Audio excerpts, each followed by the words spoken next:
Good evening. I'd like to call to order this public hearing of the Scottsdale Unified School District Number 48 Governing Board. Today is May 14th and the time is 6 p.m. May I have a roll call starting from my far right? Karen Warner. Amy Carney.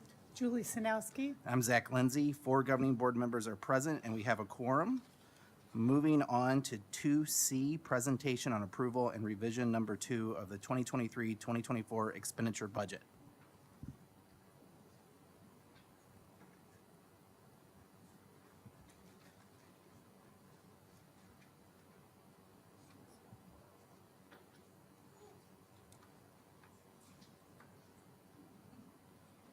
Good evening, Vice President Lindsay, members of the board, departmental, it's not on. Now we go. Okay. We'll start again. Good evening, Board Vice President Lindsay, members of the board, Dr. Menzel, and guests. Tonight, we are just looking at the revision 2 of the current year budget for 23-24.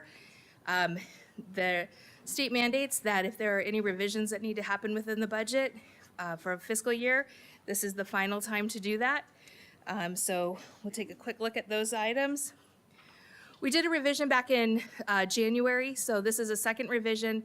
Not a whole lot has changed since that time, just a few minor things. So average daily membership, you can see what we originally projected it, revision 1 and revision 2. It did go down another 41.5 ADM. However, we have weights that we get for students for group A weight and group B weights, and because of those additional weights with students, the total weighted count went up, which meant an increase of revenue of $382,000.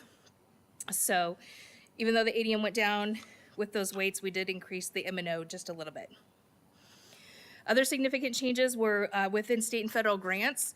We had several grants don't end June 30th like other budget funds do. They go a little bit farther into the school year, and so it takes a little bit of time to close those grants out and then find out what the carryover is going to be. And we don't load those budgets until we know exactly this is for sure what we're going to get when we do that, when those carry forwards come forward. So we had a couple of changes within federal and state grants, really had to do with carry forward, college career and exams. We don't get that until the end of the school year. We don't know what that's going to be because it's based off of how students do on AP tests. So some changes there. We did change a Medicaid reimbursement, which is a cash account, change that upwards to deal with some additional expenses through there, but not a huge significant changes there. So really that was the only thing within the budget that changed monetarily wise. Of course, there's lining things up within account code areas with salaries and benefits and whatnot, but those were the big changes within that revision, so not a whole lot from earlier this year. So with that, I'll take any questions.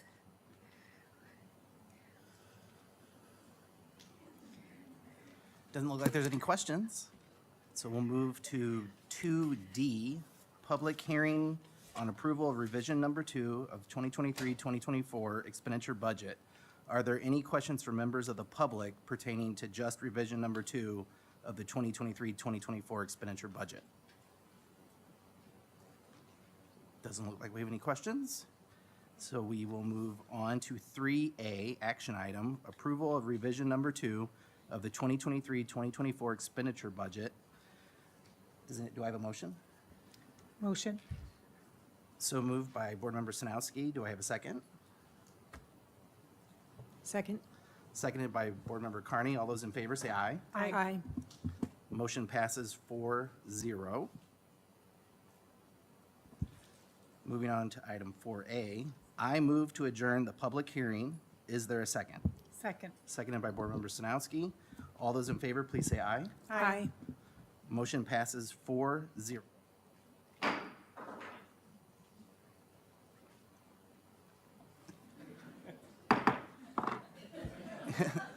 Good evening. I'd like to call to order the regular meeting of the Scottsdale Unified School District Number 48 Governing Board. Today is May 14th and the time is 6:05. Board Member Sanowski, will you please lead us in the Pledge of Allegiance?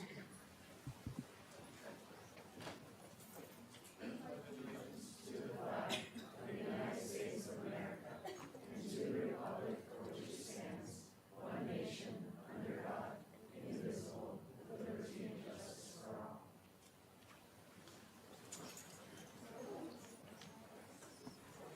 Can I have a roll call starting from my far right? Karen Warner.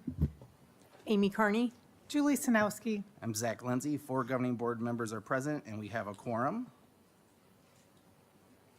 Moving on to 5D, I have a request to pull, let me see here, 11G, 11J, and 11L. Are there any other changes? So I move to approve the agenda as amended. All those in favor, or do I have a second? Second to that motion. Board Member Sanowski seconds. All those in favor? aye. Aye. Aye. Motion passes 4-0. So now we will move on to meeting decorum. Let me get my little statement out here. Citizens attending or participating in Scottsdale Unified School District meetings, either in person, virtually, or telephonically, are required to observe the same rules of order and decorum applicable to members of the governing board and staff. Unauthorized remarks or demonstrations from members of the audience, yells, outbursts, and/or other disruptions are not permitted. And with that, we will move to student and staff recognitions and celebrations. Dr. Menzel. Good evening, Vice President Lindsay and members of the governing board, and to all of our guests in the room. This is the final meeting of the 23-24 academic year when school is still in session. And we have many celebrations to share with you, those in attendance here at Coronado High School and those watching at home. Our vision of providing world-class future-focused learning for our students will be on full display this evening in academics, the arts, and athletics. We have something for everyone this evening. This is also a very busy time of the year for our high school students, especially our seniors who are balancing all kinds of events, invitations, and to-dos. So we're going to go a little out of the usual order tonight in order to accommodate them and get them on their way.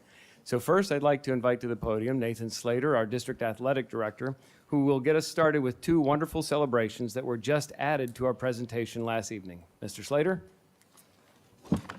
Vice President Lindsay, members of the board, Dr. Menzel, Ms. Wagner, thank you so much for having athletics this evening for some awesome celebrations. We have the Saguaro baseball team. I think Ms. Oxinger, are you going to come up? Mr. Harris, Mr. Milligan, if you guys would like to join us as well. We have head coach Joe Mickey and the 4 captains of the Saguaro baseball team, so let's give them a round of applause.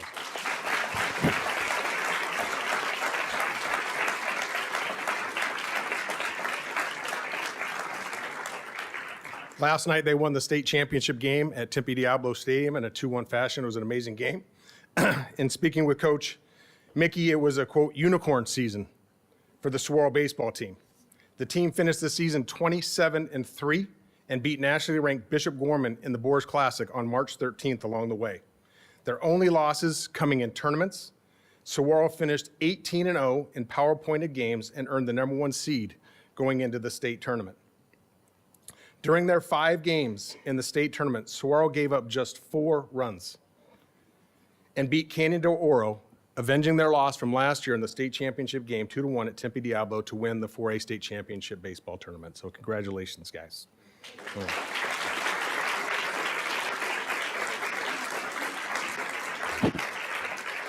Saguaro they were led by 7 first or second team all-region players in the 4A Desert Sky region and swept all 4 major recognitions in that region, with the Offensive Player of the Year, Cade Schumard, the Defensive Player of the Year, Billy Gregory, the Overall Player of the Year, Cam Caminetti, and the Coach of the Year, Joe Mickey. Cam Caminetti is an LSU commit who is also regarded as one of the top players in the country, who is poised to be drafted very high in the upcoming Major League Baseball draft. In addition to Cam, Saguaro has 5 other next-level commits in Cade Schumard to New Mexico State University, Billy Gregory to Grand Canyon, Chris Margarella to Oxnard College, Parker Lenning to Dominican University, and Santiago Hernandez to Oklahoma Wesleyan. Congratulations, guys. What an amazing year. Congratulations, Coach Mickey. Been a long ride with you, buddy. Congratulations to the baseball team.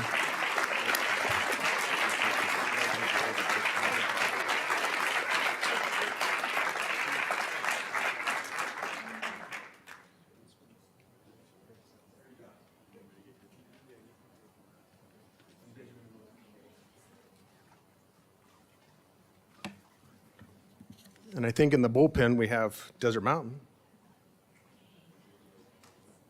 All right, here come the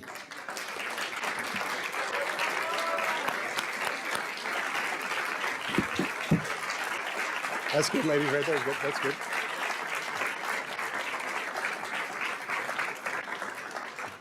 This is the 5A state championship 2 times in a row, Desert Mountain girls softball team. We've got Coach Fredericks here and Principal Hirsch as well.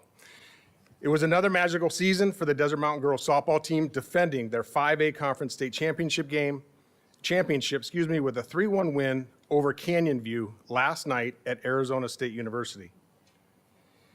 This year, the Lady Wolves went 29-4 and ended the regular season with a 20.7 power rating, which was 6 full points or 30% greater than the number 2 team. The Wolves entered the 5A state conference tournament. Number 1, did not lose a game.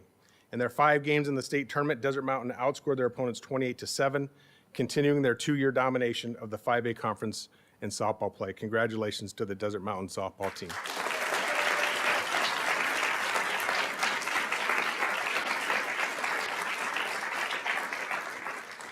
Desert Mountain was led by 9, which pretty much means the entire team was a first or second team all-region player in the 5A Northeast Valley and won 3 of the 4 major recognitions in that region. They won the Defensive Player of the Year in junior Mackenzie Baer, Defensive Player of the Year, who also led the team in home runs, stolen bases, triples, RBIs, hits, and slugging percentage.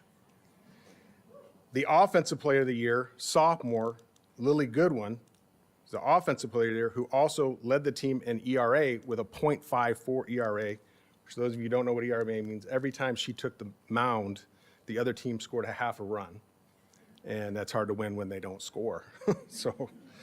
And also, Coach Fredericks, congratulations, Coach of the Year in that region. Coach Fredericks is excited for the 25 season with this relatively young team as they try to pull a three-peat and defend their now 2-time consecutive state championship in the 5A conference. Congratulations to the Desert Mountain Lady Wolves, 5A state champions in softball. Congratulations, ladies.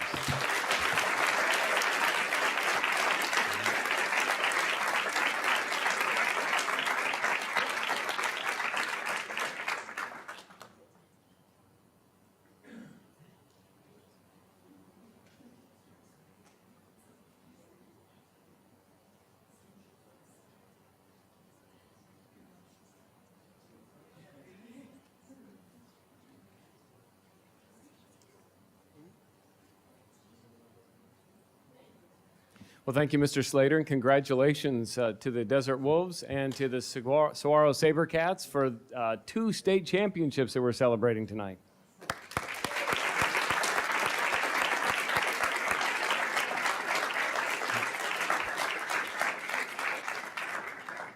It's always a joy to be able to watch our student athletes play. Last Friday, it was Desert Mountain versus Chaparral. It would have been even more interesting if they were in the finals, but it was great to see them bring home the championship as well as the baseball game last evening. Now we turn our attention to academics. Dr. Kim Dodds-Karen, our District Director of Teaching and Learning, is going to start things off with yet another group of amazing students. Dr. Karen.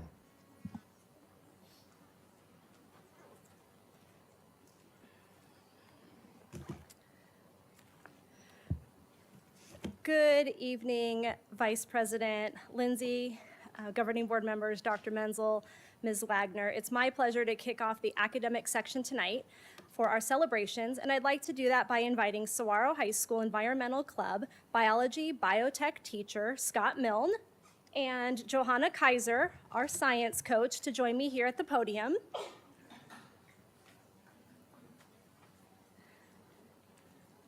Five months ago, you will recall that we honored Mr. Milne and our facilities grounds lead, Joe Arteca, for their work to make Saguaro's Living Labs come true. Tonight, we are here to celebrate students as well. Nikhil Sethi, who you probably recognize.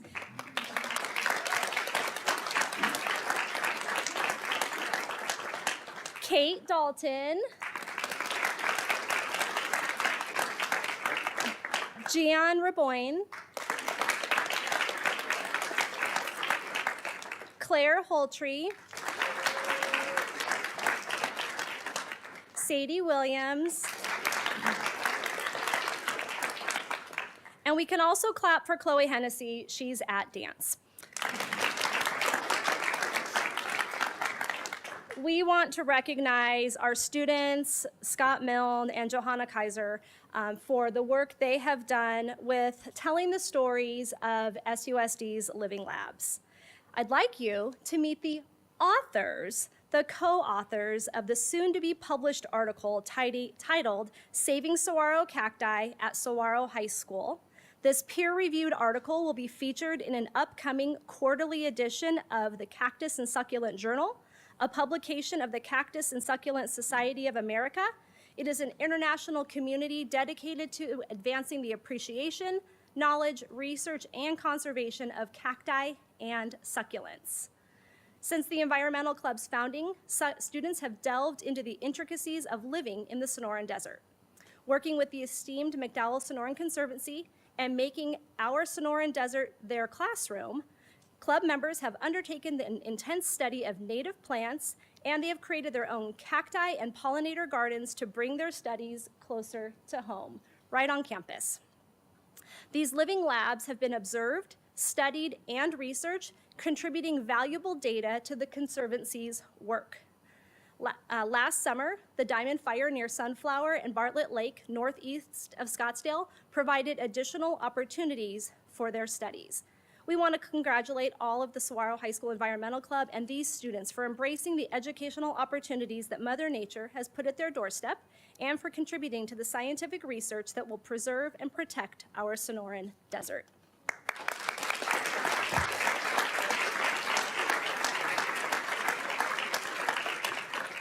And I'm going to present each of you with the challenge coin. I joked with Johanna. Some of you may know she has costumes that she wears when she delivers critters to science classrooms. She has a hissing cockroach and she has a butterfly. I think she needs a saguaro cactus. So whenever she goes over to visit the Eco Club in the Living Lab, we should see her adorned as a cacti.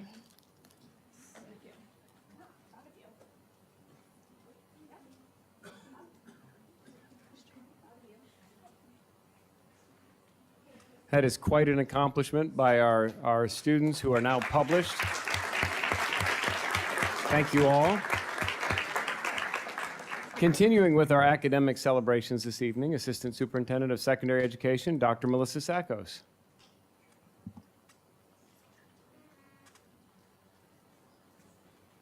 Brought some extra coins just in case.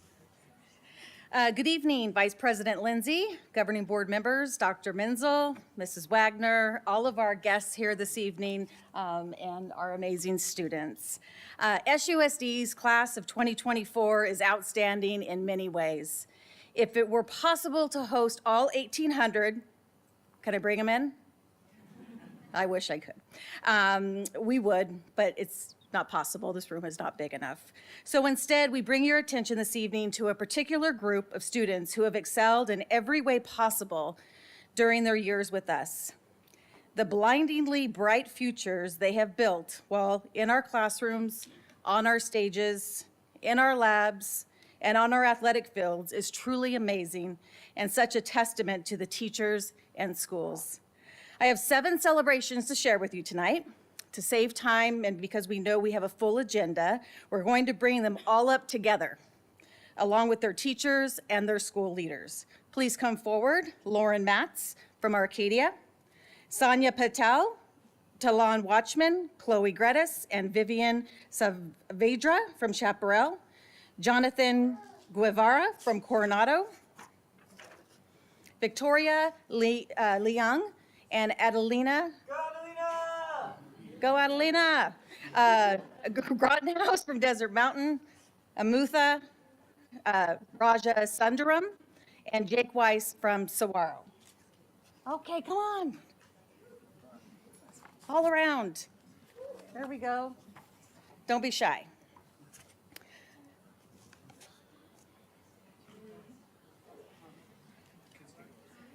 Is this an impressive group or what?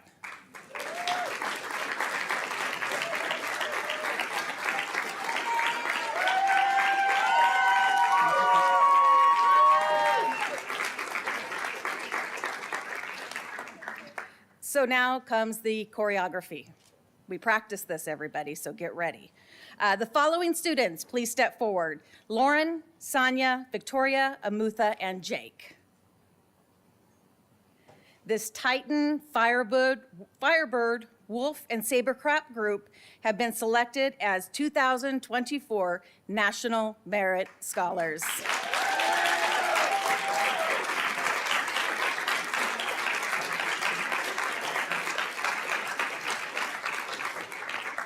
Lauren, wave your hand. There you are. Received a National Merit Scholarship sponsored by Northrop Grumman and is one of just 10 Arizona seniors and 770 nationwide to receive a corporate-sponsored scholarship. Sonia, Victoria, and Amutha, and Jake have all been named National Merit Scholarship $2,500 winners. They were chosen from a talent pool of 15,000 outstanding finalists and are among just 58 Arizona students to receive this scholarship. Side notes, Sonia has already graduated from Chaparral, but will walk with her class next week. And Jake's work with the Saguaro Robotics team has earned him the Dr. Bart Kamen Memorial Scholarship. That's awesome.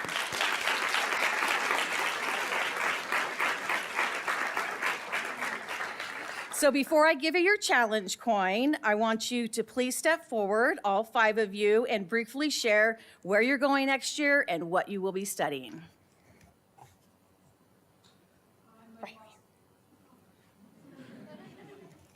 I'm going to Boston University and studying film.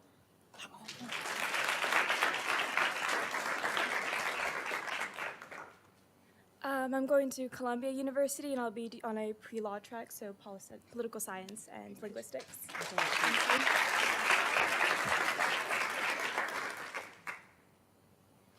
I will be attending Brown University, concentrating in economics on the pre-med track.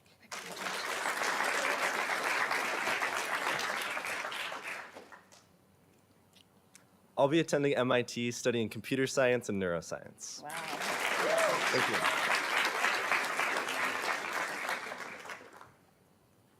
you. And I will be attending ASU, the Barrett Honors College, and I will be majoring in biomedical engineering on a pre-med track as well.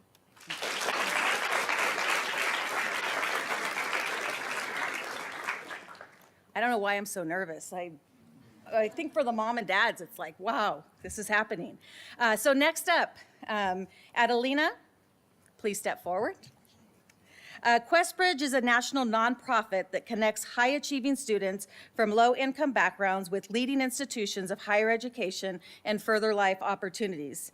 Adelina Grottenhouse is what we call an SUSD lifer.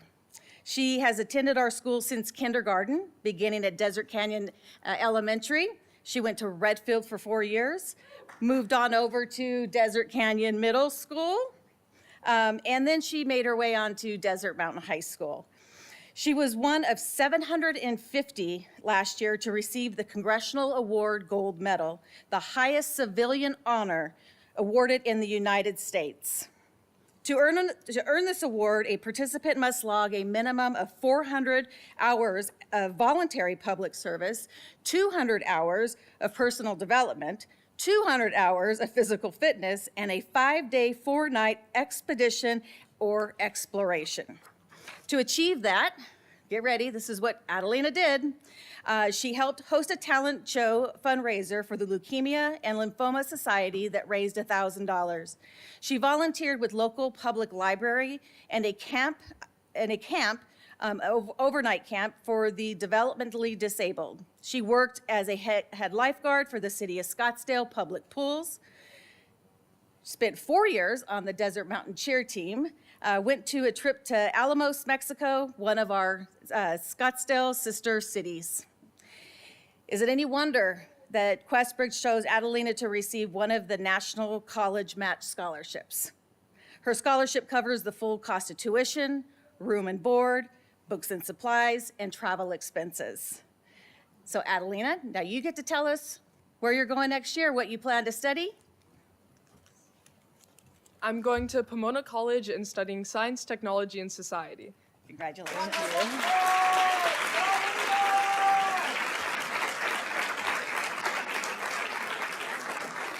All right, here's the next group to step forward. Talon Watchman, Chaparral High School. Unity stands for United National Tribal Indian Youth. The organization's Unity 25 Under 25 is a national youth leadership recognition program. The awards program is designed to celebrate life achievements of Native American and Alaskan Native youth ages 14 to 24 who embody Unity's core mission and exude living a balanced life, developing their spiritual, mental, physical, and social well-being to help build a strong, unified, and self-reliant Native America through greater youth involvement. Honorees are recognized during the Unity National Conference, which this year will be held Portland, Oregon. There, Talon will receive a handmade, beaded 25 Under 25 medallion.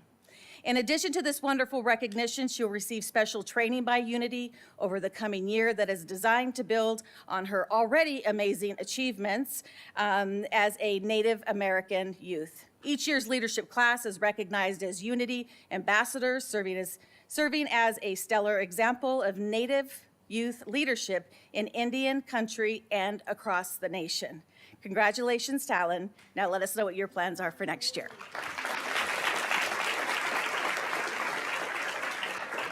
I will be attending Stanford University, majoring in economics.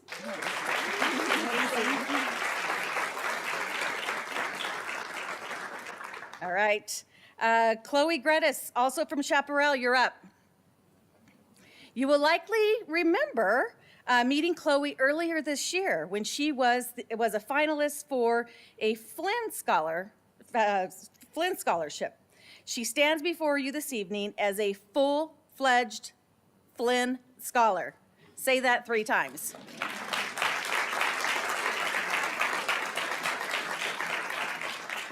Chloe is just one of 20 Arizona high school seniors to be named a 2024 Flynn Scholar. Her scholarship package to study at an in-state school is valued at more than $130,000 and includes tuition, housing, meals, and at least 2 study abroad experiences during the next 4 years. The merit-based Flynn Scholarship is Arizona's most competitive and prestigious homegrown scholarship programs and is supported by the Phoenix-based Flynn Foundation. More than 1,000 applicants were received this last fall for this merit-based homegrown scholarship. Chloe is in the top 2% of her class.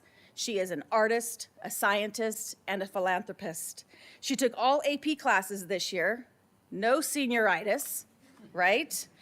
She is the Science Olympiad president, art club president, pioneer of the humanitarian fundraising for the International Club, vice president of the Math Club, and was awarded Scottsdale Sister Cities Youth Leadership Award in 2023.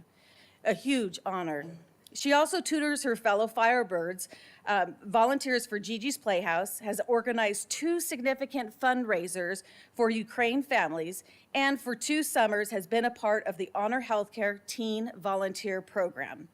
Did I miss anything? All right, now you get to tell us where you're going next year and what you plan on doing. Okay, thank you, everyone. I'm going to the Barrett Honors College, and I'm studying biochemistry. Congratulations. Thank you so much. Thank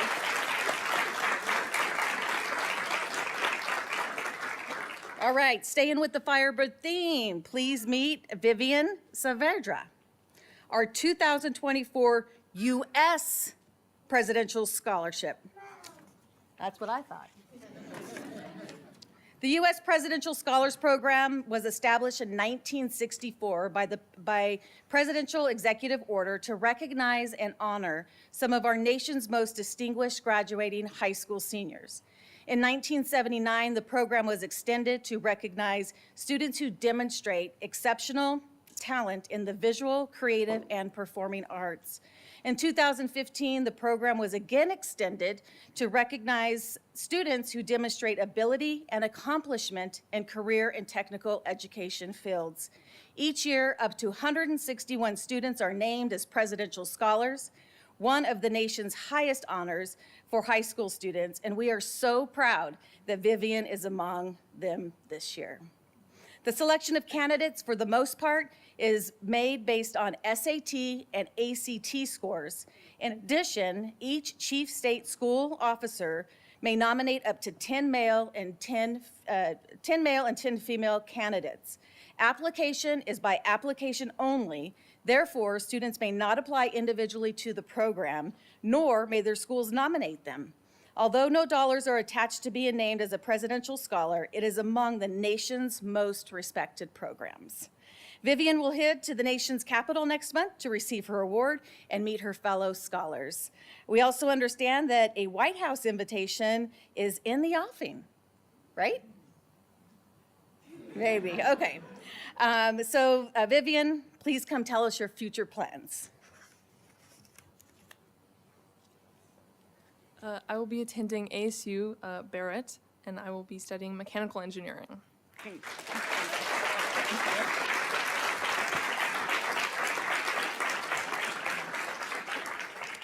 Congratulations, you're going to do great. Our final amazing high school senior who we are celebrating tonight comes right here from Coronado High School. Jonathan Guevara, come on down.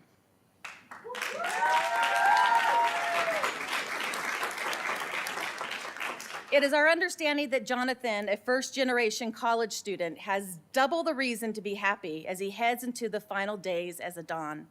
Jonathan will receive 2 amazing scholarships, a Dorrance Scholarship and a Phoenix Suns Phoenix Mercury Foundation and Helios Education Foundation Scholarship.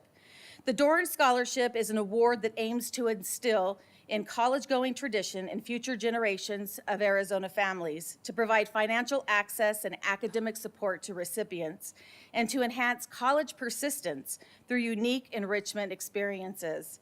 Dorrance provides $12,500 in academic support each year, along with additional supports such as tutoring, orientation, international travel opportunities, and innovation experience and cultural enrichment events that are valued at approximately $100,000.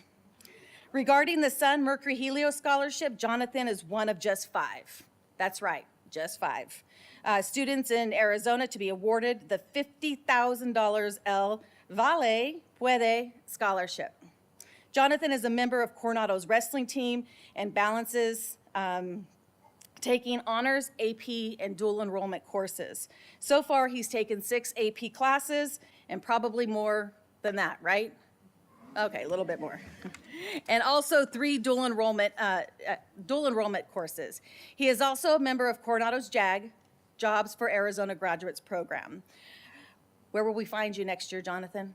Come and tell us. Good afternoon. I'm Jonathan, and I'll be going to ASU to be studying computer engineering.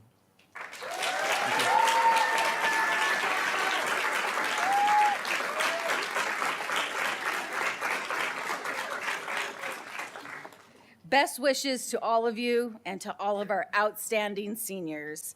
As I said at the onset, that's okay. Give it up.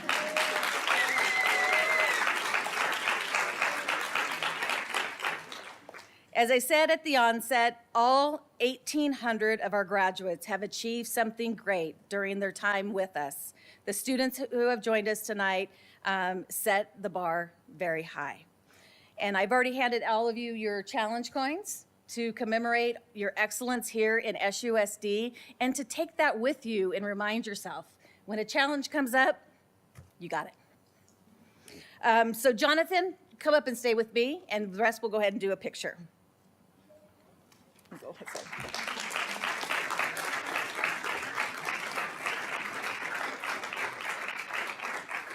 All right, he's nervous. He's like, why am I having to stay after class? It's okay, it's okay. Where did Miss Splitt go? Did she leave? Oh, okay, okay. And we also have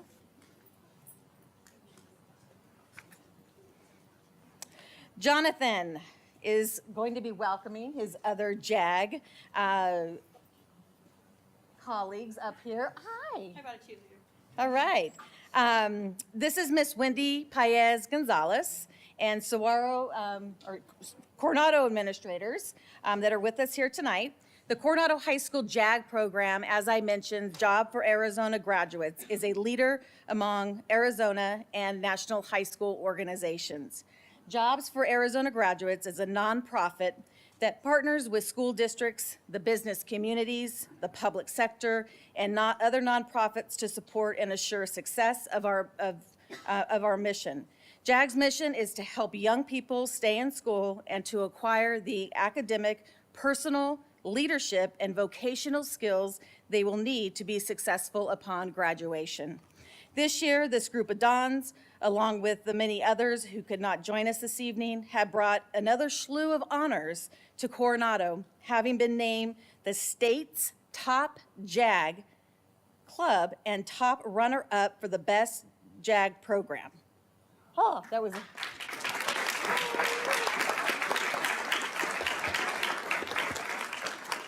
Each year, Coronado JAG students bring honor to their school at the state and national competitions, and this year is no different. 6 students represented Arizona JAG at the JAG National Career Development Conference, JAG's national competition in St. Louis, Missouri. Only 4 scholarships were given to Arizona students, and 3 of them came from Coronado High School. Amy Gonzalez, Emily Gonzalez, Betsy Castaneda, and Sherlyn Macedo also represent Arizona JAG with love, lifting our voices for equity, earning a 6th place ranking among all U.S. JAG programs. These students are, of course, amazing, and we are happy to know that their talents and dedication continue to be a result of the great leadership and opportunities provided by Mrs. Paez Gonzalez, where she embraces everything that they want to do, their successes, and is a dynamic leader in the Coronado High School. Thank you and congratulations. You get another one.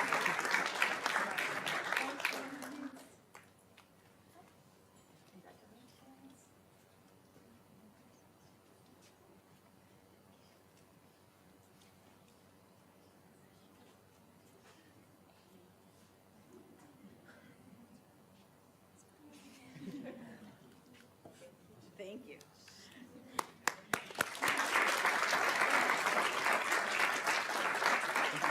Thank you. And are we celebrating a little bit more? Wow, Dr. Dodds, I guess you're going to finish this off for us.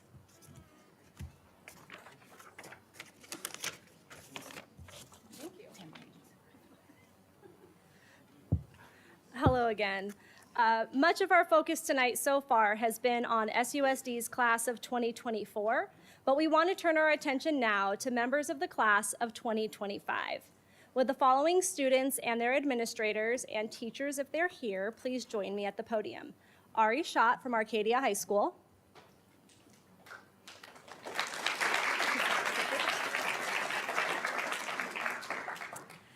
Daniel Butcher, Luis Chipetti, Ashley Fu, Raghav Gupta from Chaparral High School.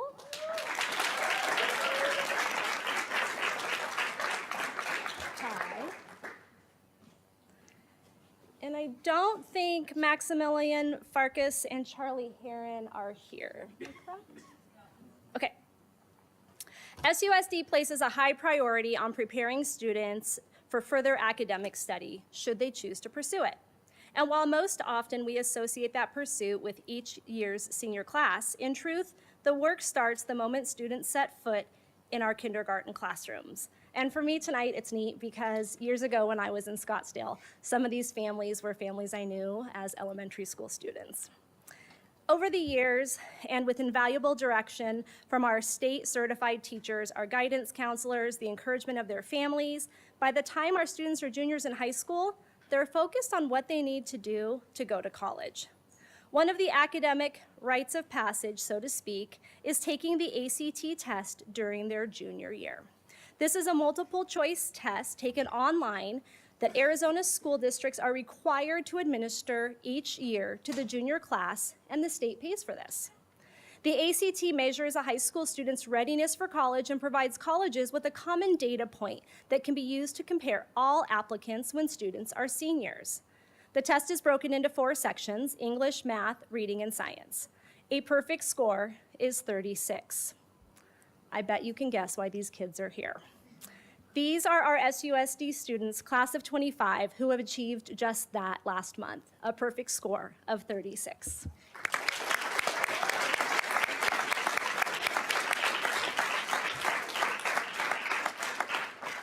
We want to give congratulations to our students. There is no pressure, but we expect to probably see you again next year for some additional recognition by our governing board and our community. We're very proud of you. Congratulations.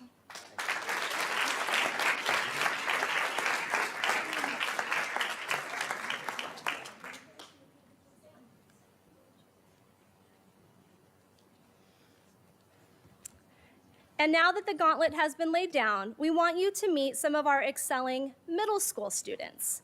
I would like to invite the following students and their teachers, Mr. Barron and Ms. Batiglia, if they are here tonight.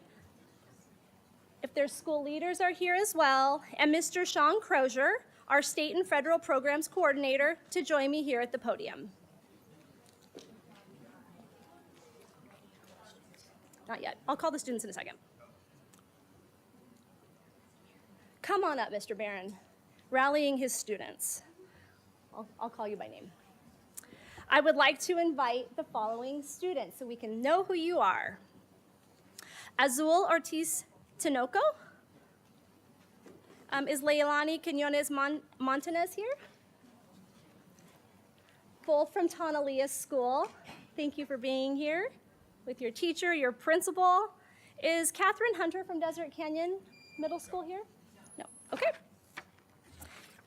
Each year, the National Society of the Sons of the American Revolution, or SAR, sponsors a brochure contest for middle school students in which they are challenged to create an informational brochure based on our nation's founding documents, the Articles of the Confederation, the Declaration of Independence, the Federalist Paper, and the Constitution, along with the Bill of Rights.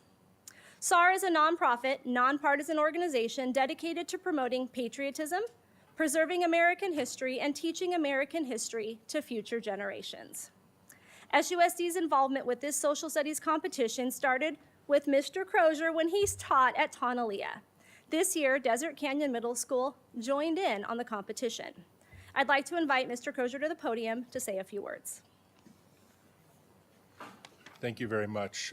We had a wonderful competition this year that was judged by the Barry M. Goldwater chapter of the Sons of American Revolution, and they presented on Saturday an award to our 3 finalists and wanted to also present them with a more spendable award.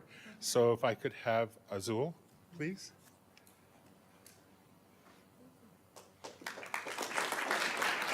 And Leilani.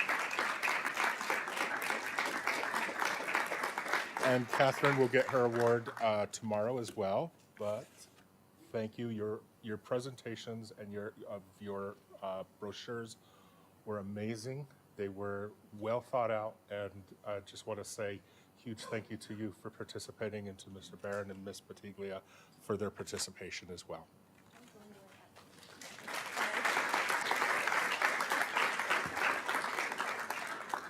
These students, Azul, who designed the first place award winning brochure, Catherine, who's designed placed second, and Leilani's, who's placed third, were honored Saturday, as Sean mentioned, by the local Barry M. Goldwater SAR chapter.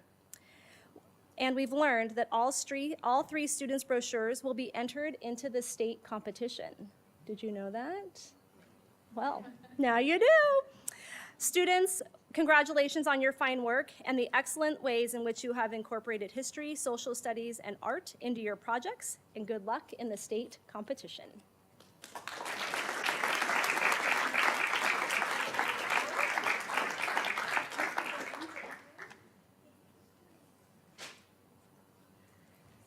And now, Dr. Menzel, I believe it is going back to you. Thank you, Dr. Dodds. Karen, and congratulations, Azul and Leilani. Tonight, we've celebrated excellence in athletics. We've celebrated excellence in academics. And to bring it home, we're going to invite our coordinator of fine arts to celebrate excellence in the arts. Michelle Irvin, the floor is yours. Thank you, Dr. Menzel, Vice President Lindsay, board members, and Gladys. I really appreciate the opportunity to talk about the wonderful achievements of our students. I was wondering if I could first bring up Hannah Fitzgerald and Chris Lopez Jolly. Are you here? Awesome. Maybe not Chris, Hannah? So Hannah and Chris, which we'll talk about, the Sister Cities Association of Scottsdale had 2 Scottsdale Unified School District winners in their annual Young Artist and Authors competition. This theme of this year's contest was Climatescape, Resilient Cities of Tomorrow's Climate, inviting teens of Scottsdale and their sister cities to submit innovative, thoughtful, and impactful creations that delve into the pressing challenges of climate change and its profound impact on cities. Hannah Fitzgerald, a junior at Desert Mountain School, brought home first place for her acrylic painting on canvas entitled Journey to Change. Hannah is a drawing and painting 3 honors student planning to take AP next year. As stated by her teacher, Ann Wilkins, who couldn't be here, she's really sorry, she is eager to learn and a joy to teach, and she is always excited to explore and experiment with new approaches to her making art, consistently motivated to express herself. This current year, I've seen Hannah grow so much in her technical skill and willingness to take risk and develop her level of confidence in both her processes and finished products. When she's not painting canvases, she's known for painting sidelines and baselines with her tennis balls she hits as part of the Desert Mountains girls tennis team. Chris Jolly, who unfortunately could not be here, from Coronado High School, he brought home a win with his essay called Reshaping Our Future, which expresses the need to invest in cleaner energy sources for our healthier environment. As stated by his teacher, Dr. Joe Marquette, Chris is an exemplar student ready and willing to work with peers in a group as well as produce excellent work individually. He takes feedback with spirit and enthusiasm for improvement. He has been a pleasure to have in class. We are proud of these amazing students. With Hannah's stunning portrayal capturing the essence of our city and beyond, her artwork speaks volumes of the power of collaboration and understanding our interconnected world. Through the magic of Chris's words, he helped bridge the distance and encapsulates the spirit of the theme. Sincere congratulations to these 2 students for their dedication and contribution through creative artwork and writing. You both are a shining example of the true essence of the Sister Cities initiative and its incredible representative of SUSD community. Congratulations.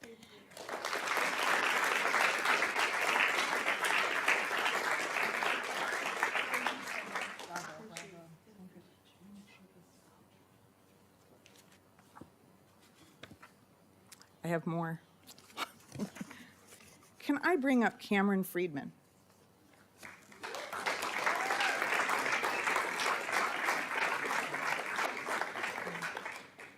Cameron Friedman, a junior at Saguaro High School, has been selected to perform with the High School Honors Performance Series at the Royal Festival Hall in London, England this summer. This is a statement from their company. Being selected to the Honor Performance Series is something each finalist should be extremely proud of accomplishing, said Marianne Gomez, music director of the Honors Performance Series. We processed nearly 10,000 nominations this year and have selected the most talented student performers from around the world. Working with these conductors and performing at these renowned music halls is a once-in-a-lifetime experience that these musicians will never forget. 10,000. Amazing, right? When we look at our strategic plan and discuss world-class education, this is one of the thoughts that come to mind. Will our students be able to stand up against other students in the world and excel? Cameron faced those odds by preparing for his audition and worked at sharpening his skills as a percussionist for a prestigious ensemble. His hard work paid off. Cameron is not afraid of working hard as a member of the marching band, wind ensemble, symphonic orchestra, baseball team, and Eagle Scout, to name a few of his activities. He also designed Saguaro's new PBIS t-shirt. He's not afraid of hard work, and we are so excited that he has been awarded this opportunity. He will perform in London's famed Royal Festival Hall on July 29th. So if any of you are heading to London this summer, be sure to grab a ticket to this amazing performance. I tried to talk your dad into it. He just kind of looked at me. Congratulations, Cameron, on this amazing accomplishment.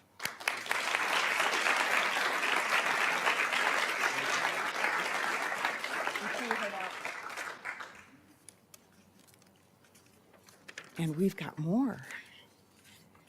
Is Jackson Washburn here? Yes, and your teacher. In fact, do you want to say your statement, or do you want me to say your statement? Okay. So we are thrilled to announce the winner of the Valley Metro Student Rap Contest is right here in SUSD, and is someone you've already met recently, Chaparral High School's Jackson Washburn. From his teacher, Jackson is an outstanding student. Alongside being an amazing artist, he's currently taking AP 2D Art and Design Portfolio and Drawing and Painting 3 honors, as well as 2 additional honors and 2 AP academic courses. He is skilled in both digital and traditional media, as capable with oil paint as he is with Procreate, and he is also ambitious, diligent, and shows the utmost respect, as stated by his art teacher, Carson Boger. Yes. And he was also in the Visions performance, and I saw your incredible photography, yes? Thank you, yeah. Yeah, photographer as well. This is not Jackson's first visit to the board for his incredible art talent. You will recall that he is also the designer of our famous SUSD coloring book. Jackson has a way to captivate viewers with his creative vision, vibrant colors, innovative concepts, and a powerful representation of the city's public transportation. We will be able to see this incredible artwork gracing our streets of our communities and valleys on the Valley Metro buses, which there is a picture right there of them putting it on a bus. We are so proud of you creating with your creative vision. Passengers and pedestrians alike will be enjoying this, and we are going to get a first look at the completed bus next week as it heads to Chaparral. Congratulations, Jackson, on this incredible achievement, your passion for art. We hope that your future will be lined with success, as we are very proud to have you representing SUSD. You're truly inspiring.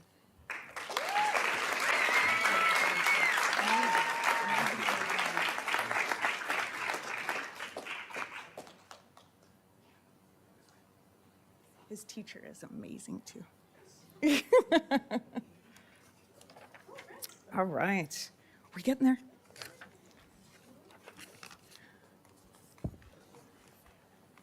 So can we bring up the next slide?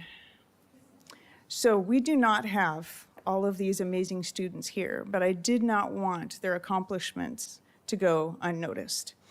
There are all-state ensembles, performing ensembles for band, orchestra, and choir that these students compete to get into, and they're selected as the top musicians. So I'm going to do a quick statement, and then we'll take some time. There's multiple slides. If you can take a moment to look at the slides on the view screen, I would like to bring notice to the outstanding SUSD musicians.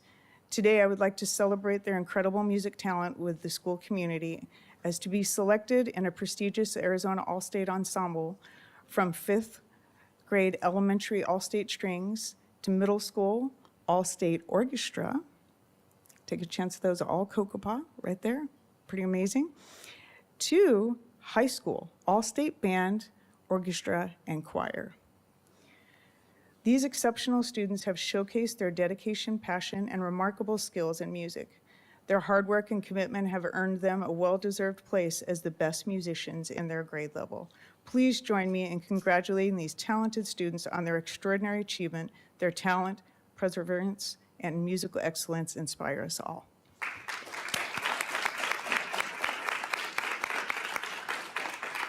And thank you so much for letting me do that. Thank you, Mrs. Irvin.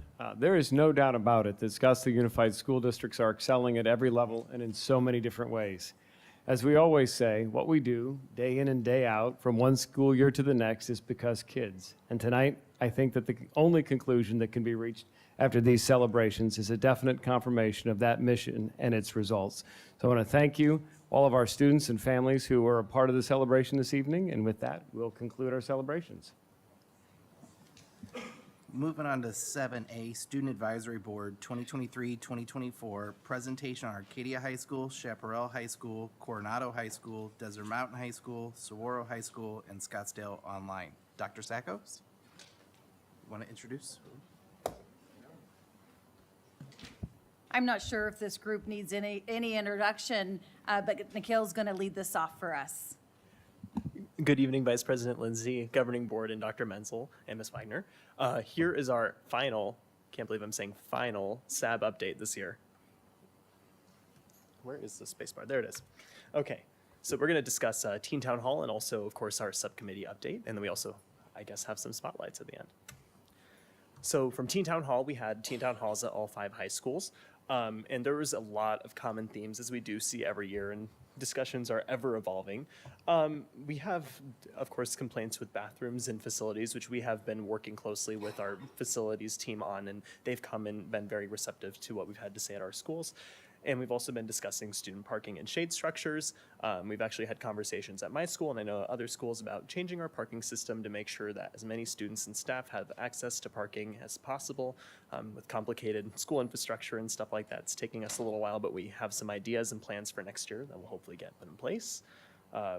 In terms of food and vending services, lunch quality, we're actually this year piloting the food advisory board for students, so there will be student input directly in the food and menu selection, and we've also had a lot of guidance from our nutritional services department, who's been very receptive to our feedback into Teen Town Halls.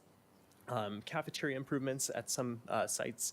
We've had recommendations for improving cafeteria, and we're also going to include that as a discussion on the food advisory board. Student safety and well-being. Vaping is a very big thing that's been, very prevalent in our schools before, and also drug usage. So that's been a discussion that we've heard at Teen Town Hall, and we're hoping that we can provide some student perspective to solving that problem over the next couple of years, and at least making it better, adding collaboration with district and security services, and then overall well-being. I think this all ties into that, but that's our goal, is to help make our schools more accessible and better for students from a student perspective.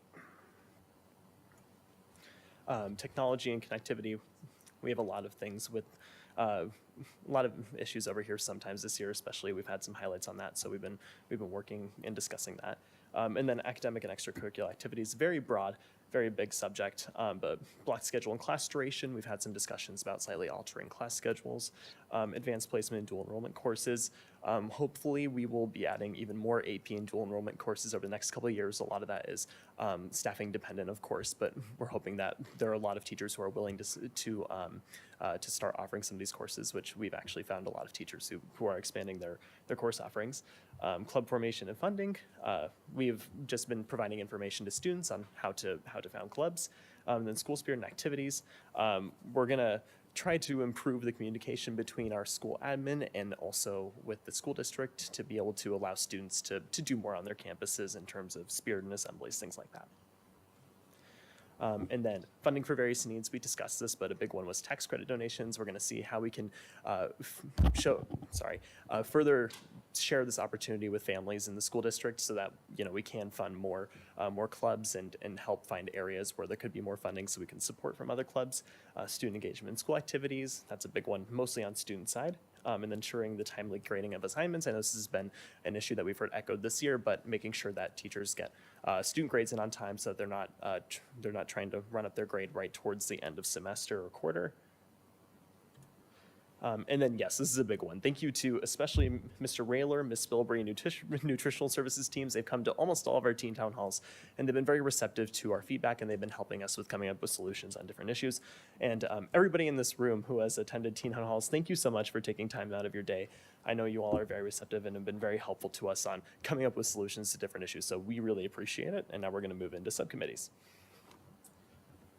Hello, my name's Emma Curley, and I'm a senior at Chaparral High School. So our first committee is our college and career readiness. We've discussed being able to provide more career planning through our college and career centers in addition to our college entrance and scholarship portal. We're also discussing how to ensure that all grade levels get equal access to counselors, not just seniors, so those students can feel feel prepared entering their senior year of high school.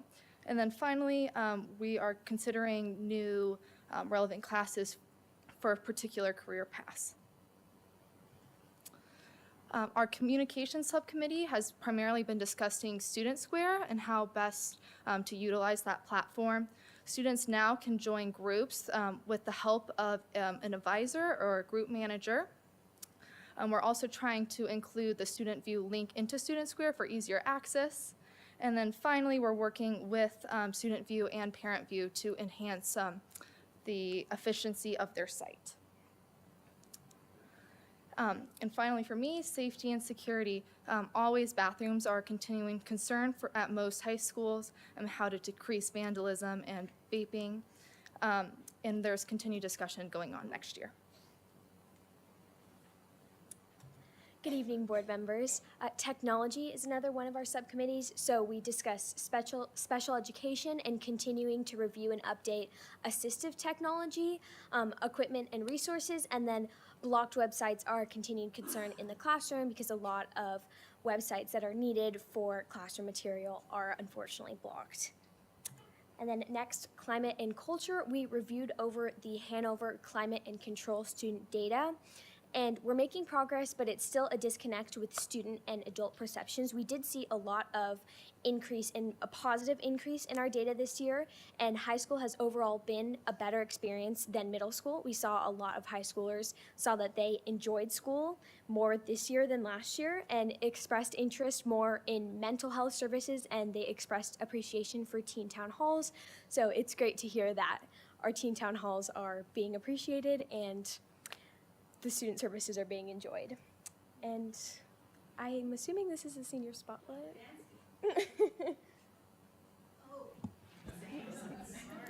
This Now is the we're- fun part.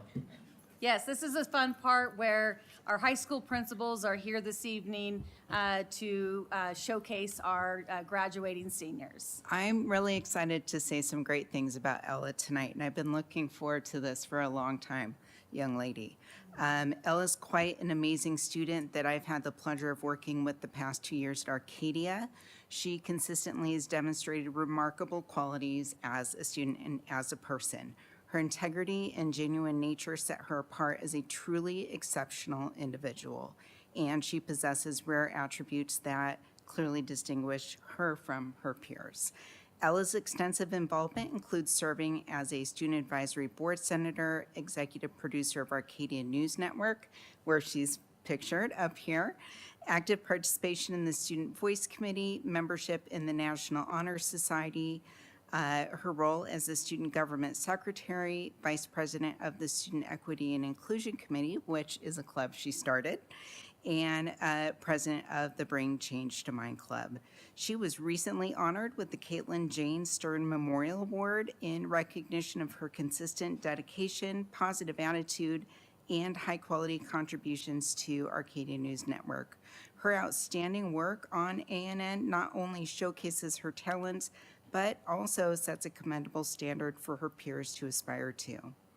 In terms of legacy, the impact left on the Arcadia community by a student during their time there, Ella undoubtedly leaves a lasting and significant legacy on us. Thank you.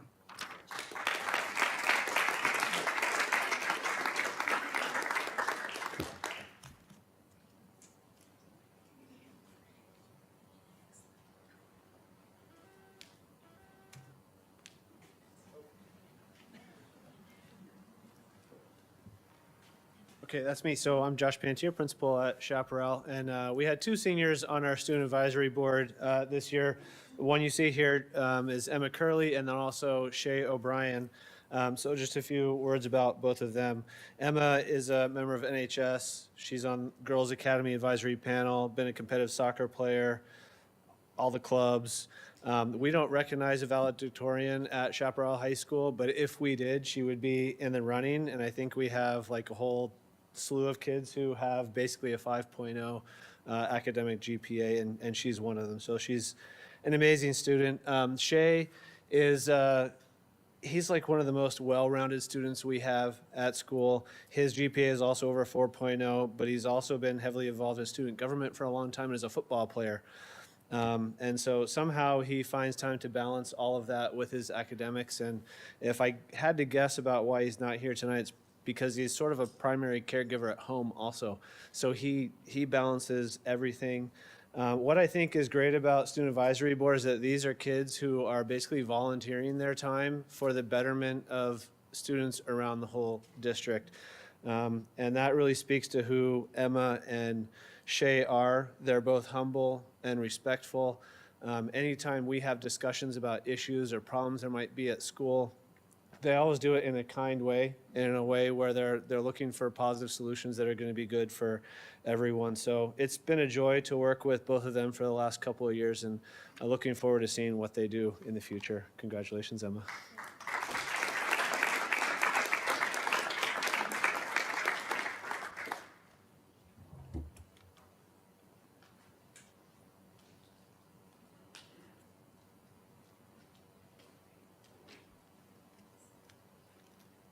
Hi, everybody. I have 4 students that will be finishing off Desert Mountain High School. There are 4 that were seniors and 2 this year that are sophomores going to be juniors. So we'll have a lot of empty seats, but 2 incredible kids coming up. So Victoria Hill is a 3-year member of SAB, 10th, 11th, and 12th. Victoria grew up in Amsterdam and went all the way through IB schools. And her parents, when they moved here, chose Desert Mountain for the IB school. Victoria will go to Penn next year. Bryson Bowman, that's me and him at the prom. We had a really good time. We took a picture right at the end, and I actually asked him if I could use this picture. Bryson joined SAB this year. He had a pretty incredible application, wanting to represent all kinds of kids, even vegan kids, and talking about the lunchroom. Bryson works really a lot of hours at Safeway. That might be where he is tonight. He has some choices for next year for college, so he is undecided. Then we have August Johnson.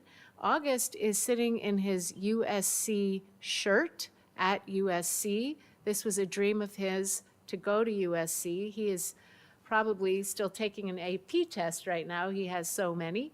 August also was influential in talking about assistive technology for special ed students, and you might have seen him here where he can raise and lower his wheelchair pretty well.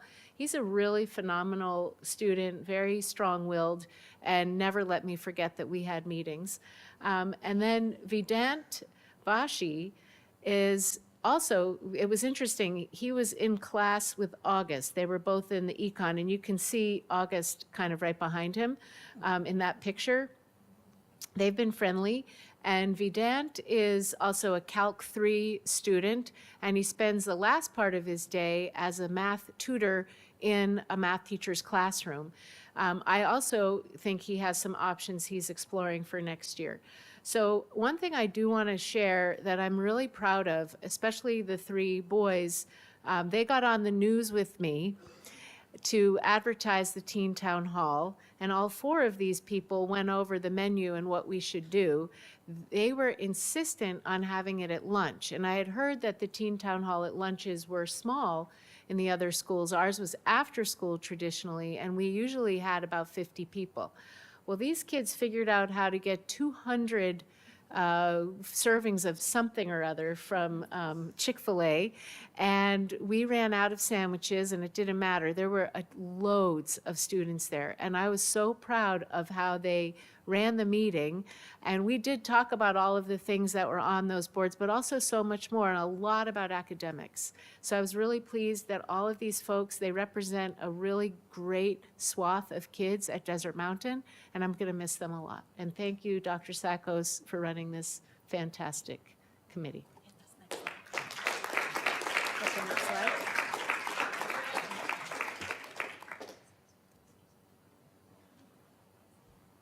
Miss A.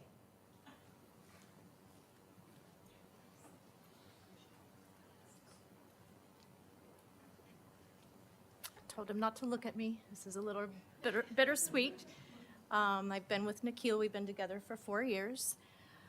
If I were to stand up here and tell you everything that he was involved in, we would be here till midnight. So, but our mentoring program, I put several pictures of him up here.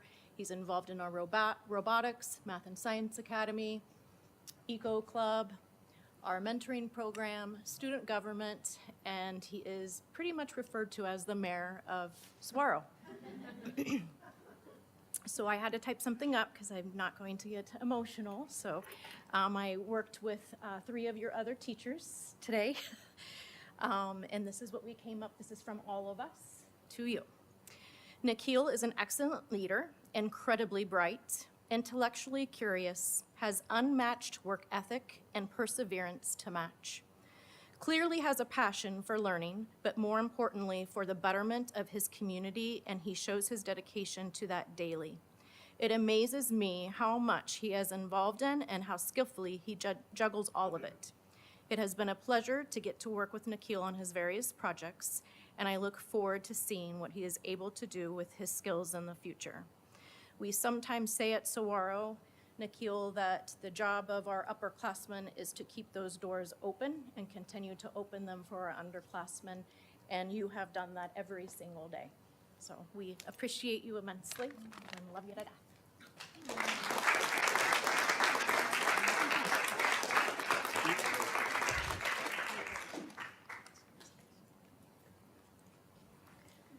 I should have written a script because I don't want to get emotional. I am so incredibly proud and honored to work with these amazing seniors. So you really make my day of the month when we come together. So thank you so much. Victoria did want to share with you that yes, Student Advisory Board is known in Scottsdale, even at UPenn. She wrote her application letter and talked about the work that she's done on Student Advisory Board. And this is what her one of the admissions officers mentioned about it. So yes, we are known in Scottsdale School District for having a Student Advisory Board that empowers our students to share their voices and to help make their educational experiences better. So again, so proud of all of you, and we'll see you tomorrow for our end of the year meeting and celebration. Thank you. I just want to add my appreciation to Nikhil, Emma, and Ella. They are going to be world changers. They've impacted our system here, and they will impact the larger world as they leave. We're very proud of you.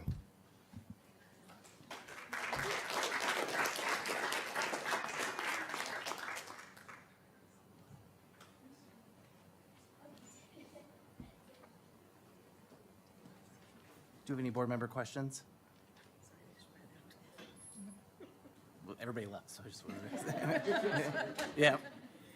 So with that, we will move on to superintendent comments. Dr. Menzel. Well, we've had a lot of celebrations this evening, so my comments will be very brief this evening.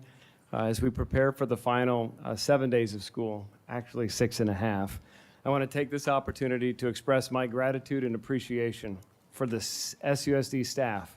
Each one of our team members, whether they're teachers, administrators, classified staff, bus drivers, nutrition service workers, admin assistants, those who work behind the scenes, and those who are working directly with students day in and day out, they all play a critical role in helping our students achieve their full potential. Tonight, we celebrated so much student success, and that happens because we have people who work in our school district that truly care about our students. So I wish more of them were here, but I want to give them a round of applause because our staff are what make this a really special place for our students.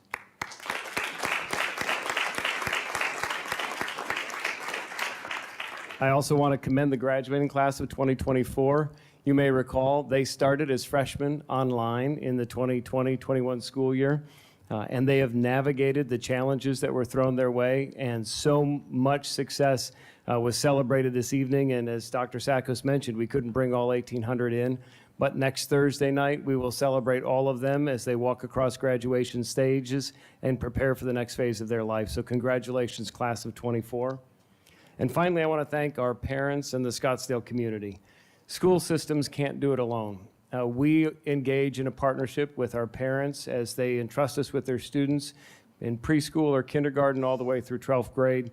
And every step of the journey, sometimes the days are more challenging than others, but at the end of the day, when we're able to recognize and celebrate success, we know that it's a result of people coming together with a singular focus because kids. And so thank you to our parents and to our community for supporting SUSD.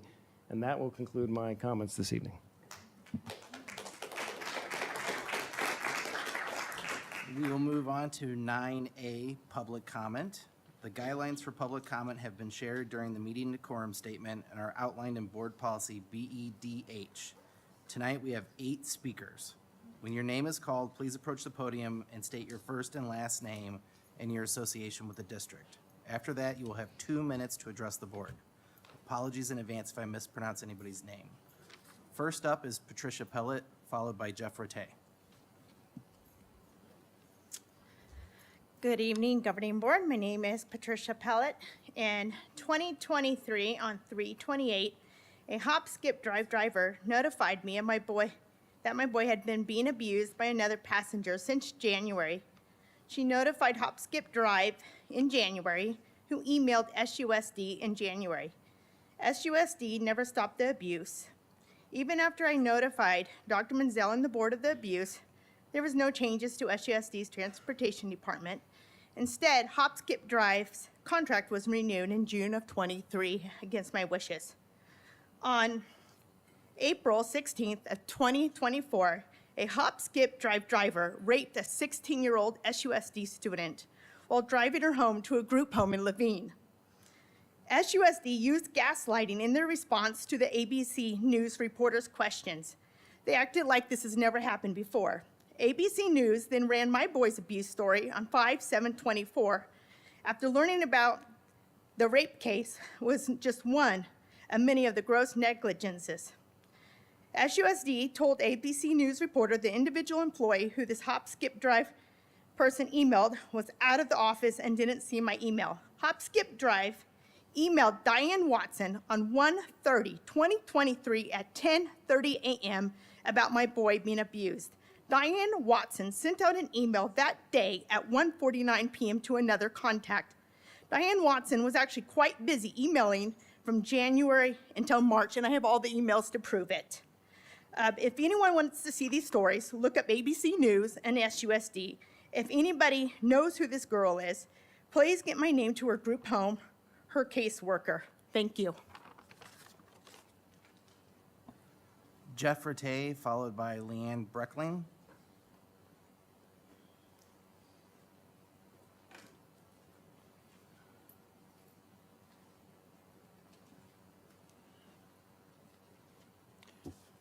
My name is Jeff Rattay. This is my 10th appearance at the Scottsdale School Board meetings. I have been teaching in classrooms for 46 years and have coached school sports for 38 of those years and 13 years as a full-time substitute here in Scottsdale. 2 years ago, I was rehired as the 7th grade football coach, and my brother would be the 8th grade coach at Kokopah Middle School. My position pays approximately $2,000, and the duties and responsibilities are spelled out in the governing board's personnel policies and procedures manual. During the first week of practice, the principal was notified by Dr. Menzel's office that I would be a volunteer coach and not paid, as I was the previous 6 years. If I would have walked the entire season for these 32 families would have been canceled. I spent the next 10 weeks coaching them for free to save the season. During many of the practice and games, a teacher and close personal friend of a board member hung around the team.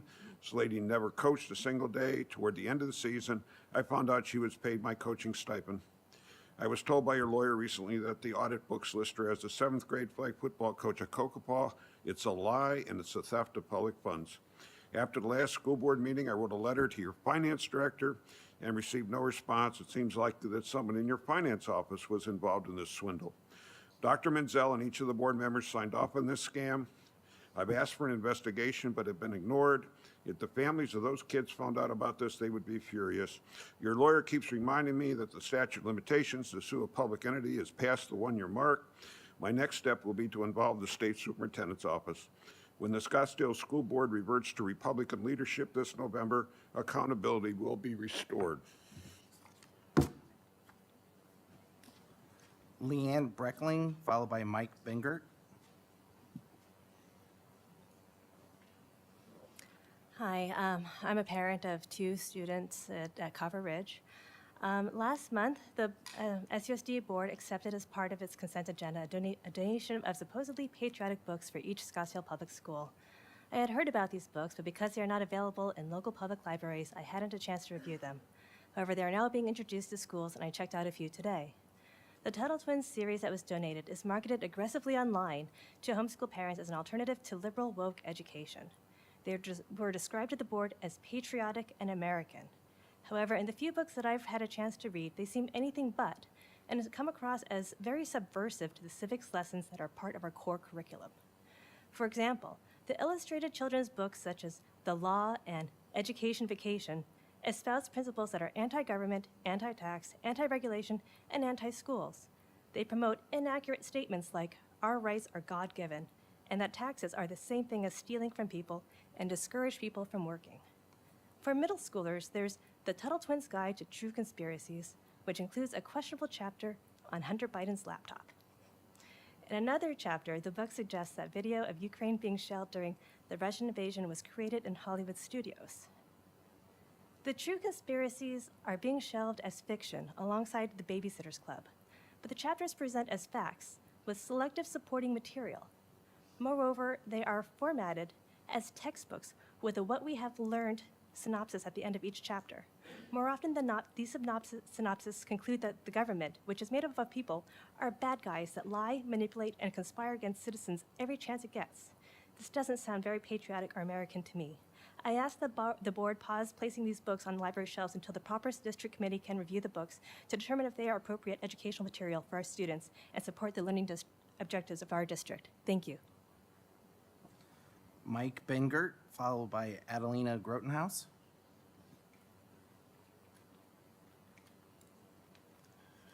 Member Shanowski, you told me that I ask gotcha questions and never offer solutions. A gotcha question is one apparently you don't like the answer to.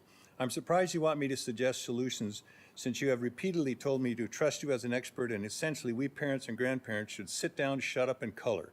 We hear all the time about what a great job Menzel is doing. You just gave him a 2-year contract extension and a raise. So why would SUSD need solutions? Solutions to what problems? But since you asked, here goes. Do you have a pen? You might want to write this down. Follow the law. Stop disrespecting parents' rights. Stop lying to parents and hiding information.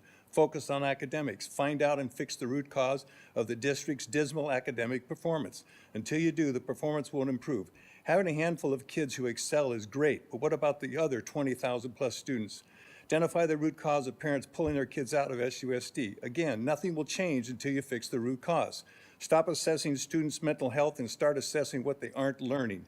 Stop rewarding Menzel based on how many students feel connected to their school and start rewarding him on how many students perform academically at grade level. Stop taking classroom time to teach students to be social warriors under projects like media literacy using curricula like Common Sense and Project Look Sharp. Stop using materials integrated with social emotional learning techniques. Stop using PebbleGo, Brain Pop, ListenWise, and Second Step. There are others, but this would be a good start. Stop budgeting to lay off teachers so you can hire more social workers. Stop spending money on the latest shiny new object in education like virtual reality headsets for math. Or how about $844,000 on a solar project that has a 31-year payback? Remove sexually explicit books from libraries. These are just a few recommendations. I am willing to meet with you or anyone else to discuss these and other solutions. Just let me know when you want to meet. You have my number. Adelina Grotenhouse, followed by Elijah Maasai Ahmed. Good evening. My name is Adelina Grotenhouse. I'm a student at Desert Mountain High School. As was presented, I have gone to SUSD schools for my entire life. And as I'm moving on to the next phase of my life, I wanted to express my gratitude for everything that SUSD has done for me, I'm getting emotional, for all of the opportunities this district has given me. The Desert Mountain IB program specifically has been an amazing experience. Every single teacher, every single student has been amazing, and I can't imagine where I would be without this district, and especially the IB program. It's a very special program. I have gained confidence in myself and my abilities. I've been pushed to a level that I don't think I would have ever been able to achieve without the students and the teachers surrounding me and this amazing program. They say shoot for the stars and you'll land amongst the moon, and I really think that's what this district has allowed me to do. I've been able to achieve things that I never thought I would, like learning to communicate myself in a second language is something the IB has taught me. Amazing critical thinking skills, my ability to express myself in any language, in English and Spanish, mathematical skills, all of it. And I really didn't even realize it till I started taking my exams, and I have gained so much confidence in myself. I also was a part of the gifted program throughout my schools, and that helped me so much. And as I move on into the next phases of my life going to Pomona College, I will never forget what this district has done for me, the IB program, Desert Mountain High School, and all of SUSD. Thank you so much. Elijah Masai Ahmed, followed by Emmy Cardella. Hi, I'm Elijah Masai Ahmad. I am a student at Desert Mountain. I'm here today to recognize the IB program and some of the teachers that we had at our school that made the experience so meaningful. The IB program is, if you don't know, aims to encourage students around the world to become active, compassionate, and lifelong learners. People often ask why we do IB or what's to gain, but I believe as a society we put too much emphasis on grades and tests. It was an IB theater when I said the only way the world is going to change is through education. The purpose of IB isn't to be a resume booster for the smartest kids to prove they are the best of the best, but to impart the knowledge necessary for us to thrive with others and make effective change. The ability to view situations from another perspective and utilize our own experiences to enhance learning. The IB program isn't just about completing assignments and checking boxes. It's about the journey and putting thought into everything you do and questioning the world around you. You can only take what you get and what you put into it. I'd like to acknowledge a couple of teachers who were dedicated to in creating inquirers and had the ability to imbue creativity in everything they produced. Mr. Knox was my world history teacher freshman year, and he always taught us basically our entire writing skills and enhanced the entire learning experience. He gave us an opportunity to discuss and bring our personal experiences into the learning environment and created a community of individuals who understand the world's complexities. I'd also like to recognize Dr. Hirsch, who's been great this entire high school experience. I'm a senior, so I'd like to thank you for all that you've done for me and what you've done for our school. And then also Ms. Kamka, our DB coordinator, for just being an awesome teacher. Okay. Emmy Cardella, followed by Nick Sethi. Hi, my name is Emmy Cardell. I'm a parent, and I just wanted to give a quick thank you to the board for your service this school year. It's been a tough school year, and I know that what you do is not easy. So thank you for showing up, continuing to show up every time, and serving. Thank you. Nick Sethi? I don't think he's, okay. Well, that concludes public comment portion of tonight's meeting. Do any board members wish to respond? Board Member Sinowski. I will add my response to my board report. Here, okay, so I have a request to take a quick 5-minute break. Karen, I'm sorry, Board Member Warner. Yeah, I just wanted to recognize Ms. Pellet for her comment today. I had requested investigation into what happened with Hop Skip Drive. It is something that I had pulled and tabled when we voted on it last time. However, the administration did a phenomenal job in talking us into voting for it, and it's now been brought to my attention that there are additional incidents that have happened that we're not aware of, and I would like for us to look into that. Thank you. So I have a request for a quick 5-minute break. We'll start back up again at 7:35.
Discussion items. First up is 10A Kairos Health Insurance, or Kairos Health Arizona Annual Report for the Benefit Insurance Plans. Shannon Crozier. Yes, good evening, Vice President Lindsay, members of the board, Dr. Menzel. It's always a good thing for us. We like to have Kairos come out and share what's happening with our medical insurance and just kind of share with the community and the district how things are going. Thankfully, this year is going a little bit better than previous years. So we're excited, I know, knock on wood.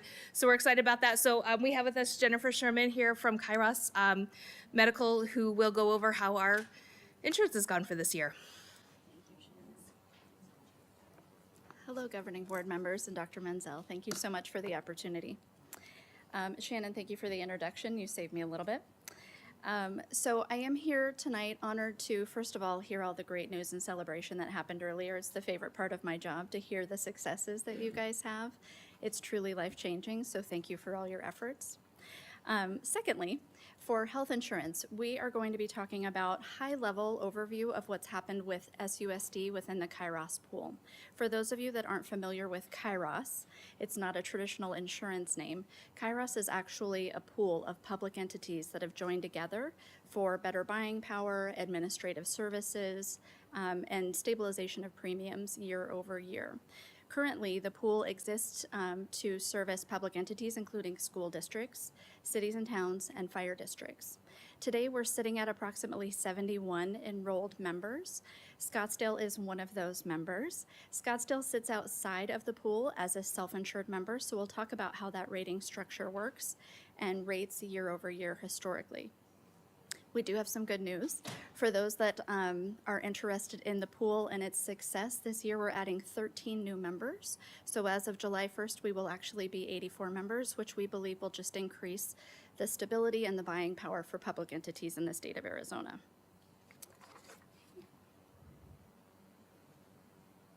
Okay.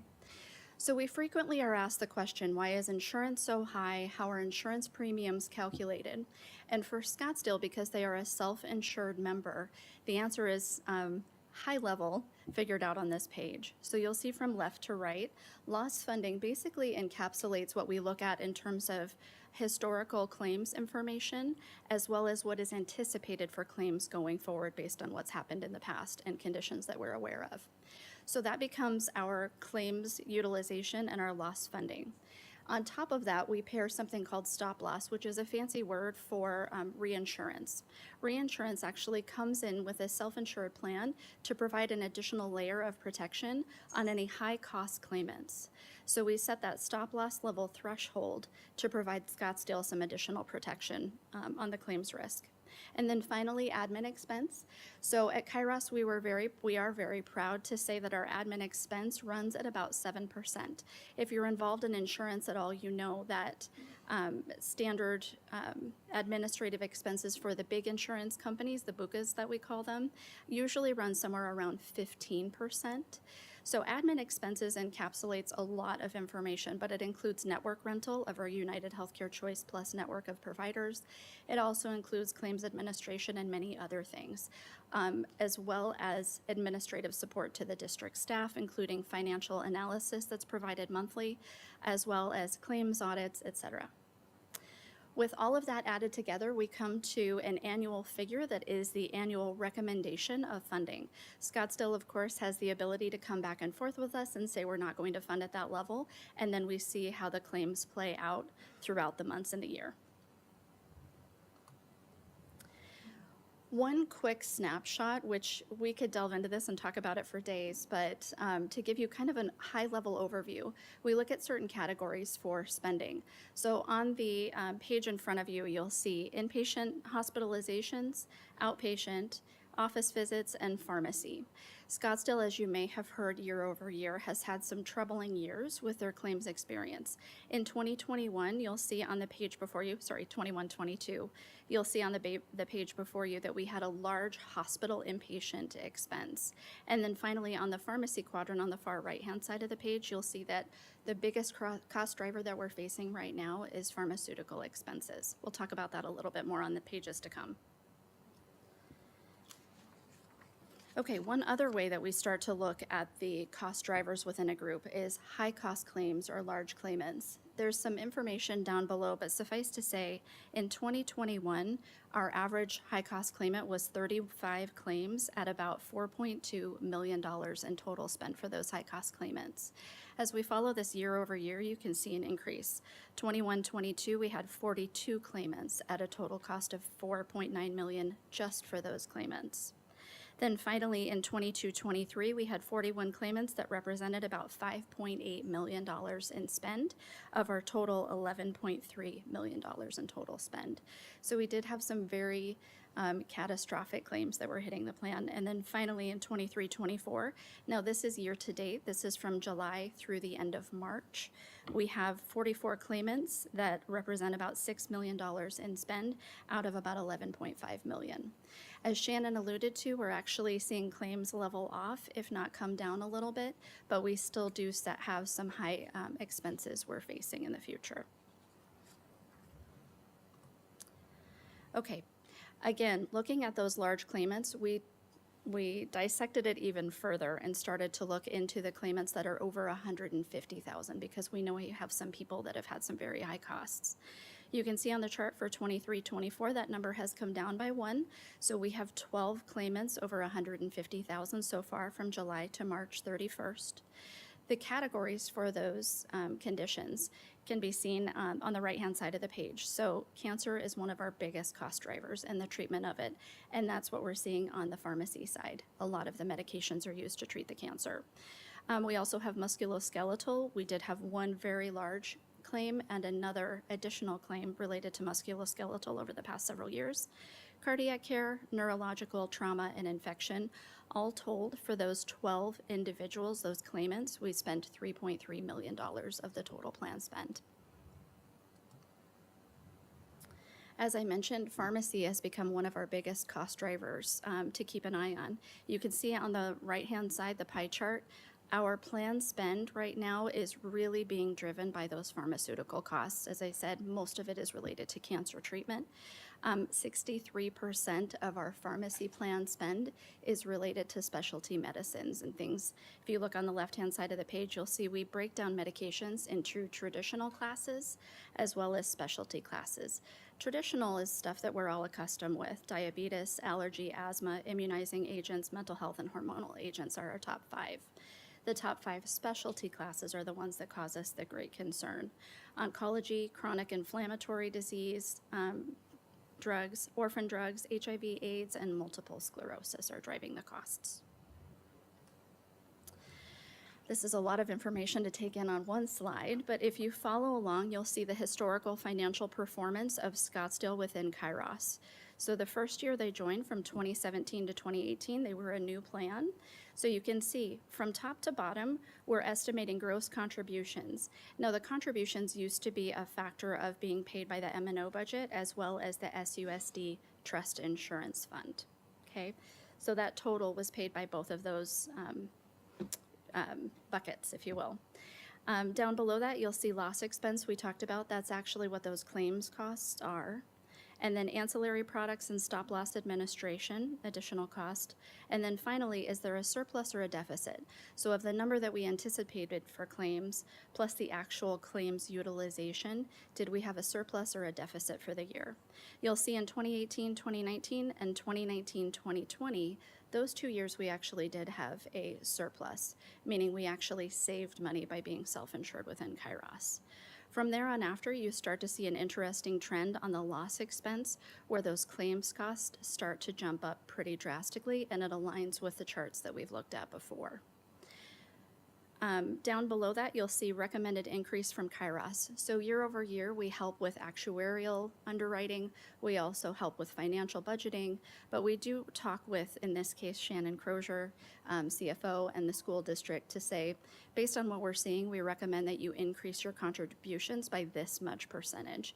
You can see those recommended increases. And then finally, down below, we see the increases that Scottsdale actually took.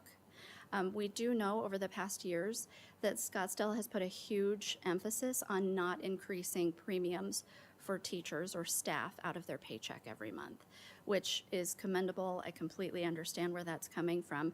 But over 5 years, that increase has kind of been compiling. And this year, when we had such a significant increase, it became kind of the perfect storm as an increase on the premiums for the employees. So the next question is, well, what are we doing to try and get our hands around that cost? And the short answer is there's a lot of things that we can do, a lot of levers that we can pull in the insurance industry, but we can't stop the claims from happening. We can't stop a cancer from happening or MS or those types of things. So some of the initiatives that we have worked on going forward include a staff education campaign. So I'm not sure if you've already heard this before from some of the members of the team, but this year, because we saw claims were hitting such a high level and we knew that there would have to be an increase passed along to employees, we really wanted to take the opportunity to get in front of the employees and educate them about the true cost of health insurance.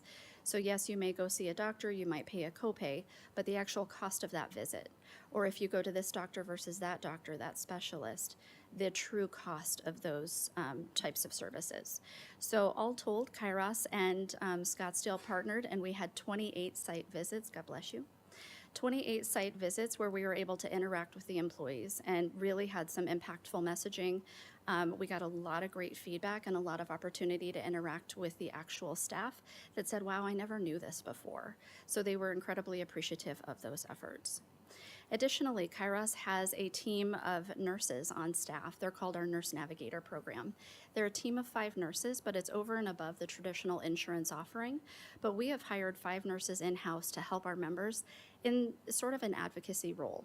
They also happen to have a clinical background. So if a member were to reach out to us and say, hey, I'm supposed to have surgery, but I'm having trouble getting that prior auth processed, or I have a new diagnosis and I don't know what to do next, I don't know what specialist to go to, or I have medications I can't afford. All of those types of scenarios can be assisted by our Nurse Navigator program. We also do have an outreach program that the nurses are looking at the claims system, and if they see, for example, somebody has been diagnosed with, released from the hospital, that's a hospital discharge, and the nurses may reach out to the member to make sure they have their treatment plan, they know how to follow up with their doctor, they can afford their medications. On more than one event, our nurses have been forced with conversations of people saying, I can't afford my medications, and to put groceries on the table. So our nurses have gone as far as connecting them to local food banks. It's more than just the health insurance piece, it's overall well-being that the nurses are focused on for the staff. We also implemented a new program this year as of July 1st that we're very excited about called Centers of Excellence.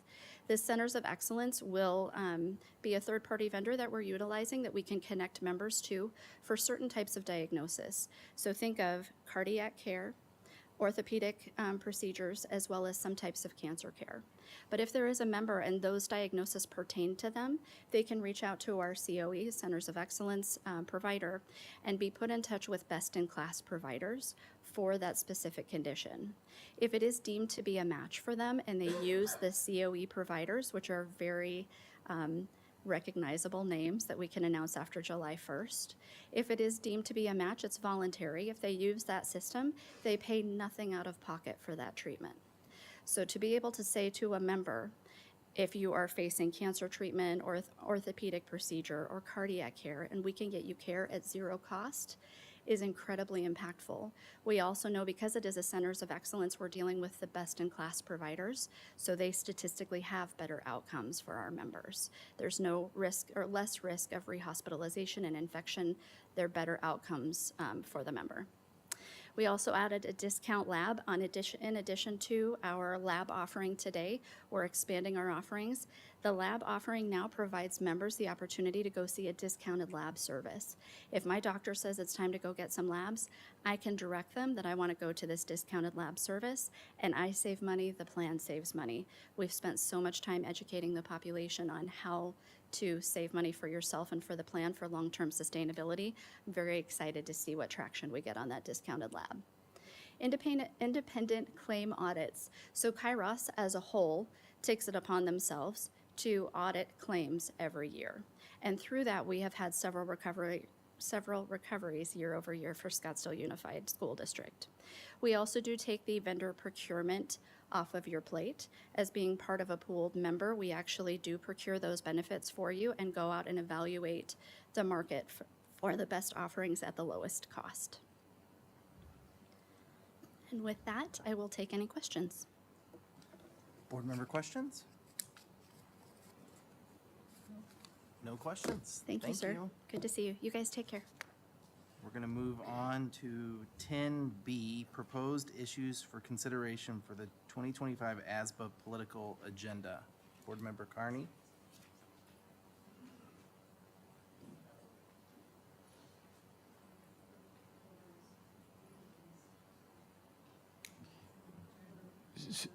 So what we're looking for is if board members have any recommendations, to send them in. We can add that to the June 11th agenda for approval. So this is just really to remind people that in your inbox from ASBA, you do have a request for suggested items. And even though they say it's due June 10th, we confirmed, Gladys did, that June 11th would be fine. We're going to move on to 10C, first read governing board policy CBI, evaluation of superintendent. Nick Buzan?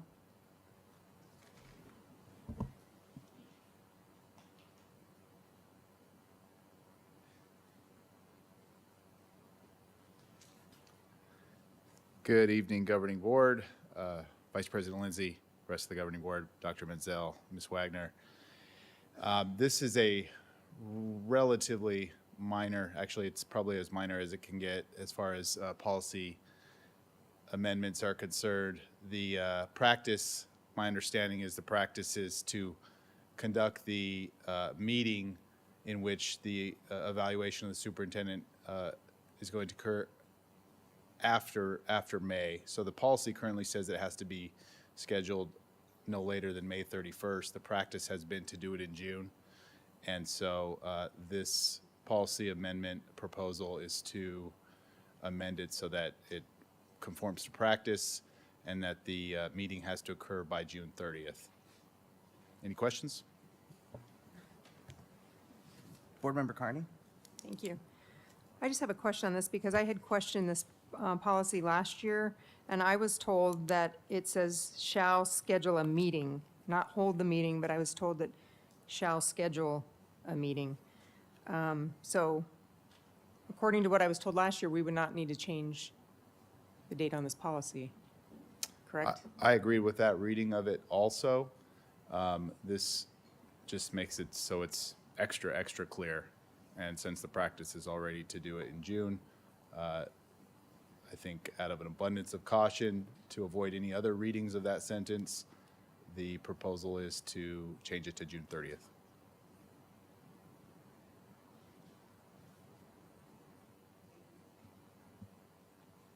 Any more questions?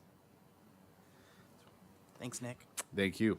We're going to move on to 10D, Code of Conduct update. Shannon Cron.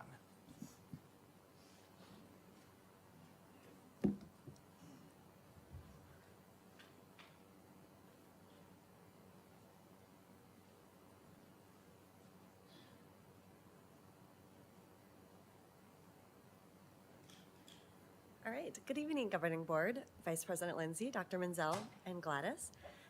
It is my pleasure to be here on behalf of the Code of Conduct Committee to share with you revisions and updates.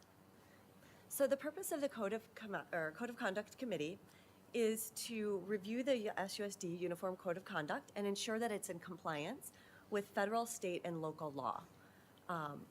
We look at, recent behaviors and what's happening on our campus to ensure that we are engaged in positive response to those behaviors. I don't know if this is lights out, done.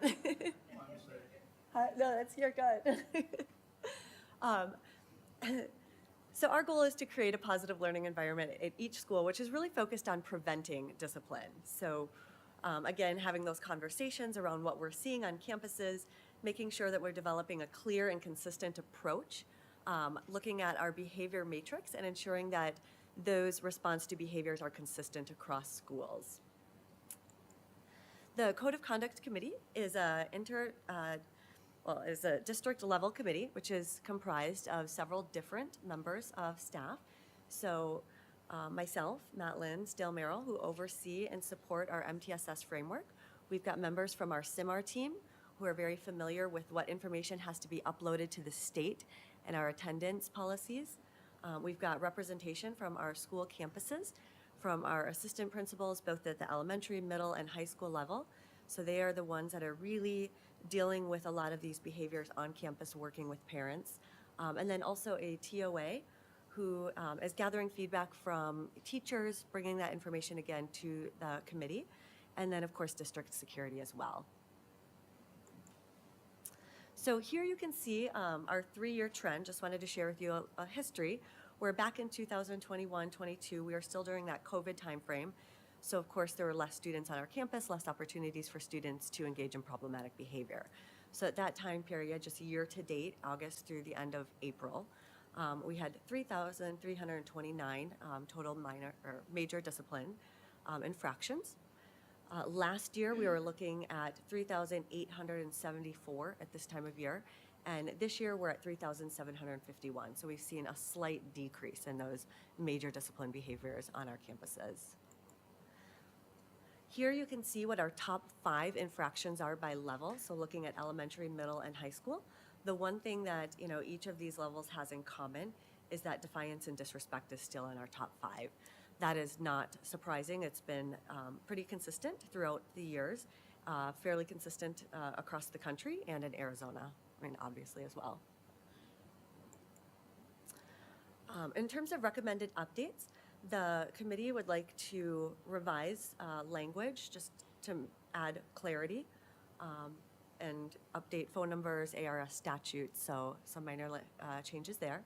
The revision of House Bill 2131 language. So last year at this time, we were not, students age 7 and under were not allowed to be out of school suspended. They have updated that House Bill so that if a student is engaged in dangerous behaviors or hurting another student, students can be suspended for 2 days, up to 2 days. We've split up, if you look at our behavior matrix, where we've got K-5 and then 6-8 and then 9-12 with the different problematic or violations and then our response to that behavior. We've separated elementary into a K-2 column with the understanding that a lot of behaviors might look very different if it's a kindergarten student versus a 5th grade student engaged in that behavior. So we've added a K-2 column there. We've included a statement that all students enrolled in SUSD receive an SUSD email account, which is just practice, but we want to make sure that parents are aware of that.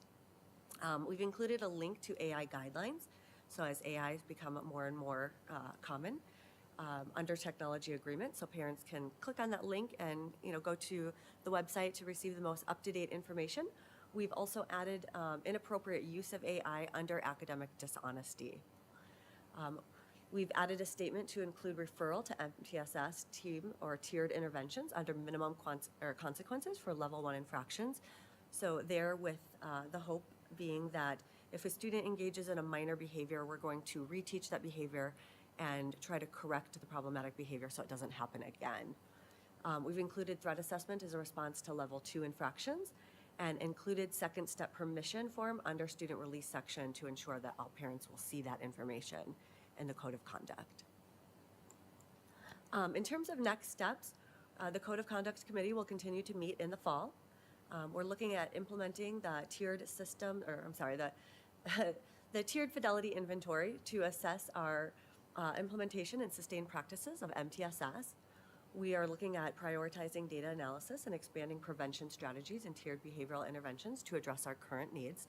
So what are we seeing on our campuses? What are those most common problematic or disruptive behaviors? We are looking at implementing a digital den to support academic and behavioral needs of Scottsdale Online students.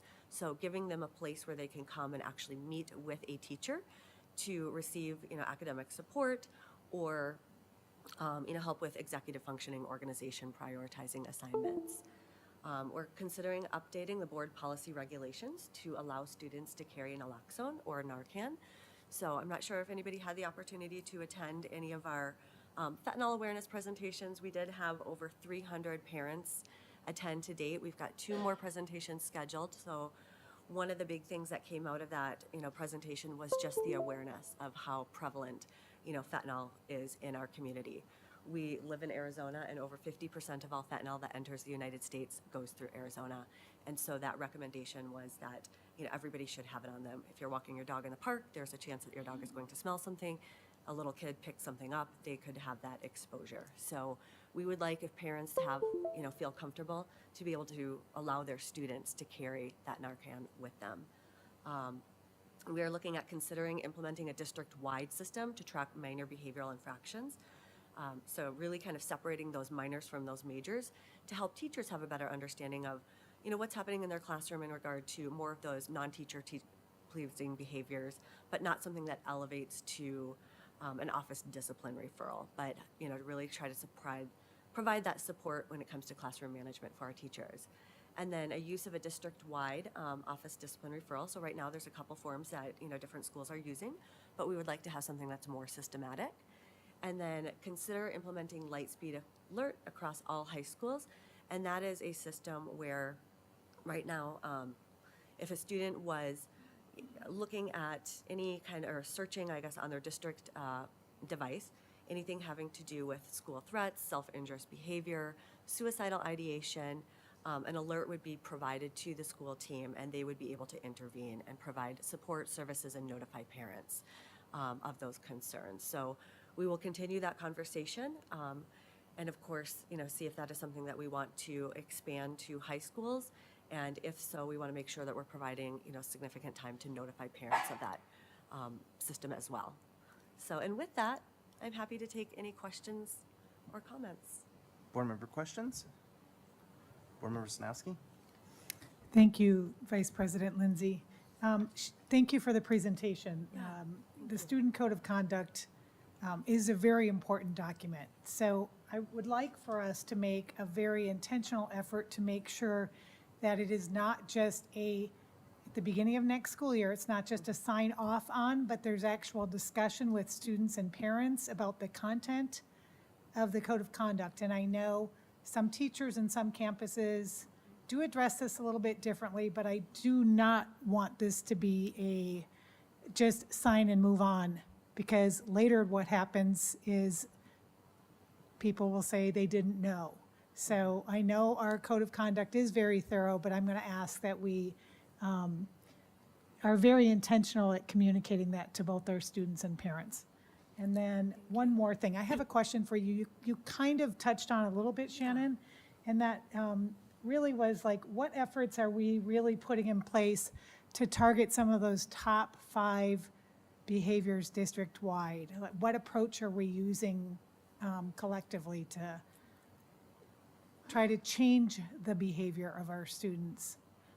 Right. Do you want me to give you just a couple examples? Sure. Okay. Yes. So some of those behaviors, like the defiance and disrespect, that is where a school would come up with their agreed upon expectations and ensuring that all teachers are teaching those behavioral expectations in regard to what that looks like in their classroom. So oftentimes our schools are teaching those in the beginning of the year. We're reminding them after October break, winter break, spring break. So we really try to focus on teaching behavior the same way that we would academics, to ensure that, kids really understand. That does address some of those, minor, defiance, disrespect type of behaviors in their classroom. I'm not talking about those minor ones. Oh, I'm okay. talking about the top 5s that are Okay. listed here. So defiance, disrespect, disruption, tobacco violation, tardies, drug violations. I know that doesn't seem severe, but that does impact the learning environment. Right, absolutely. No, I appreciate you, the question. And so with that, we definitely try to have a better understanding of kind of the why behind the behavior. And so students will tell us that, for example, the vaping has become an addiction. And so we are making an effort to push into classrooms, providing education so that students have an understanding of how, those substances might change not only their physical makeup, but also their brain development. So really, again, trying to focus on that prevention piece of it, making sure that we provide, information to parents through those community awareness. So this is really something where we've got to, work with parents, increase that awareness of what's happening in the community so that we can work together. So some of our monthly presentations are built around some of these concerns. a lot of times that, kind of more negative type of behavior, which does rise to, these top 5, starts on social media. In October, we had Justin Patchen, who is one of our, well, not one of our, but he's out of the University of Wisconsin. He's a leading expert on cyberbullying and social media. We had him present. So, not only do our students understand, but our parents are aware of what's happening out there as well. So really trying to increase that awareness, give kids, different strategies to, manage some of those big emotions, and look at not only kind of that consequence, but when they come back to school, how are we, supporting them? So are they entering a student assistance program where they're continuing to get information regarding, how to engage in more healthy coping strategies? So I hope that addresses your question. Of course it does. Thank you very much, Dr. Crown. I like how we're taking a proactive approach to prevention rather than a reactive approach to behavior. Good to hear that. Thank you. Board Member Carney? Thank you. So just a few questions for you on this. As far as the committee goes, how come there's no representation of parents or community members on that committee? Thank you. So it is an internal district committee, and when we are looking at that implementation to make sure that the code of conduct is really being followed with fairness and consistency across campuses, we try to pull the people, which is, our administrators, that are dealing with the behaviors and assigning those consequences. So through that process, of course, our administrators are working with parents of students that are, getting in trouble, right, or engaging in these problematic behaviors. So there's lots of opportunity to, provide parent feedback, bring that back to the committee. We do have a TOA who's also working very closely with, parents and teachers to bring feedback to the committees. And it's something that we continue to talk about through different, committees as well. So what are you seeing at home? What are you seeing in the community? What are your concerns? And making sure that we're addressing, that in regard to code of conduct, that violation matrix, and how we're responding to those behaviors. Okay. What about, as far as as a board, we've received several emails about the dress code and the changes in the dress code. Is that something that parents have an input into, or? Yes. So actually interesting. The dress code was revised for the first time in years, back in 2022. And the conversation that started that, initial recommendation was concerns from parents, staff, and community members. Or not community members, I'm sorry, more students, yeah. And they really felt that our dress code was that we focused too much on what students were wearing, and we needed to focus more on the academics, that parents were buying the clothes for the student, they should have the right to wear them, and that we treated boys and girls differently. And so the committee got together and agreed that we would look at, the dress code, and we brought it to the governing board where they adopted a revised dress code policy, and that was in June 2022. It was brought up again where the governing board asked that we take a second look at that policy. They did not feel at that time that the midriff or the navel should be considered an area which needed to be covered, right? And it didn't follow in line with some of the other body parts. And so in October 2022, the governing board voted to, amend the dress code policy at that time. If that is an area of concern and you want me to bring that back to the committee, that is something that I'm happy to revisit with the I committee. think we need to do that because we're getting communications from community members, so that is something that people are concerned about. And that is something where actually for 2 years, I have not heard anything, but within the last month, I did receive my first email. But for 2 years, I have not received any comments or questions or concerns about about the dress code policy. Okay. So, but I'm happy to bring that back to the committee. And then when will we be approving the updated code of conduct? When are you bringing that to the board for approval? So there's not any substantial changes that we're recommending. So I don't know that it's something that needs to be approved, correct? Unless, Nick, can I phone a friend? I would advise that it should be approved annually. Okay. That, annually. Annually? Okay. Right. So I'm happy to come back and, when? We would target the 11th because we have to get things printed for the next school year in order to be able to have things ready. So I would say that we would share a red line copy of the proposed changes to the governing board and have it on the June 11th agenda. Okay. As an action item? Okay, great. And then my last question is just, when you talk about including second step permission form under student release section, is that going to be a standalone, or is that going to be in conjunction with the current SEL screener form that we already have for parents? So it would go under that student release section, but it would be a standalone. Okay, and is that going to be a total opt-out, or what is that going to look like for second step? So that, I'm going to phone a friend again with Nick and ask for your guidance on if that's going to be an opt-out or if we are going to. I would defer to Dr. Sakos on that. I think we were discussing that today in cabinet. And I'd like to defer to, no, I'm kidding, no. So right now, when the annual verification through, what's it, the online, I'm trying to The think. annual verification? The for annual, yeah, the yeah. annual verification that CIMAR sets up for us allows for a parent to go in and click no to all of these, all of the options in that student release form. So parents would be able to go in there and click no if they did not want their child being photographed, if they did not want them participating in the gun safety awareness, all of the different things that we have options for. Does that answer your question? No, so there will be an option where parents can say no to the second step program for their student. That is correct. Okay. Okay, sorry, and I misunderstood That's your question. okay. I'm probably not asking it correctly, so no problem. I just want to make sure that's something that is also presented to the board when it comes for approval in June. Okay. Okay, thank you. Yes, absolutely. Board Member Sinowski? Thank you, Vice President Lindsay.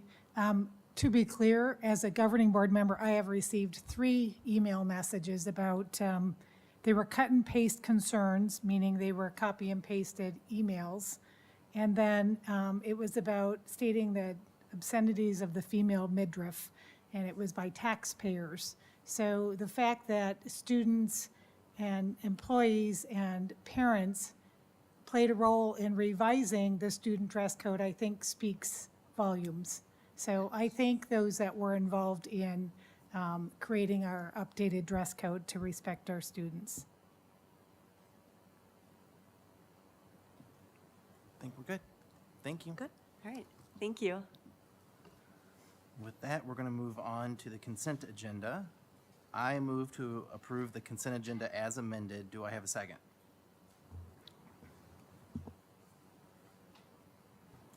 Second. Board Member Carney seconds the motion. All those in favor, please say aye. Aye. Aye. Aye. Motion passes 4-0. Now we will go back to the consent agenda items that were pulled. First up is 11G. Approve the purchase of multiple commodities and services using the Omnia Partners Cooperative Contracts. Board Member Carney or Board Member Warner?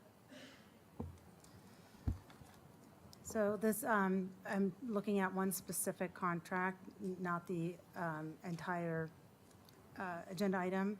So what I'd like to do is to separate out the entire grid here of vendors and separate out K-12 Insights. This is something that I voted against last year, and it is a $70,000 item for Let's Talk, which is kind of a black hole of communication. Additionally, I requested to get updates on the messages that get submitted through Let's Talk regularly, which we have not received. And I think even the students, when they're told to submit a message on Let's Talk, they actually roll their eyes and groan from what I've seen, and groan from what I'm seeing.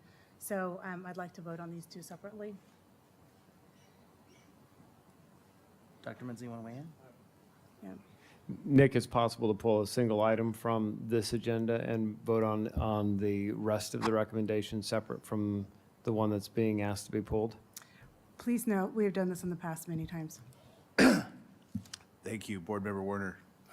Yes, I agree. I just think the motions should be clear that what you're voting on should be clearly stated on the record.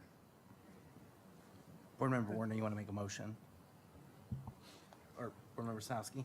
No, I'd like to have a discussion on this. Okay.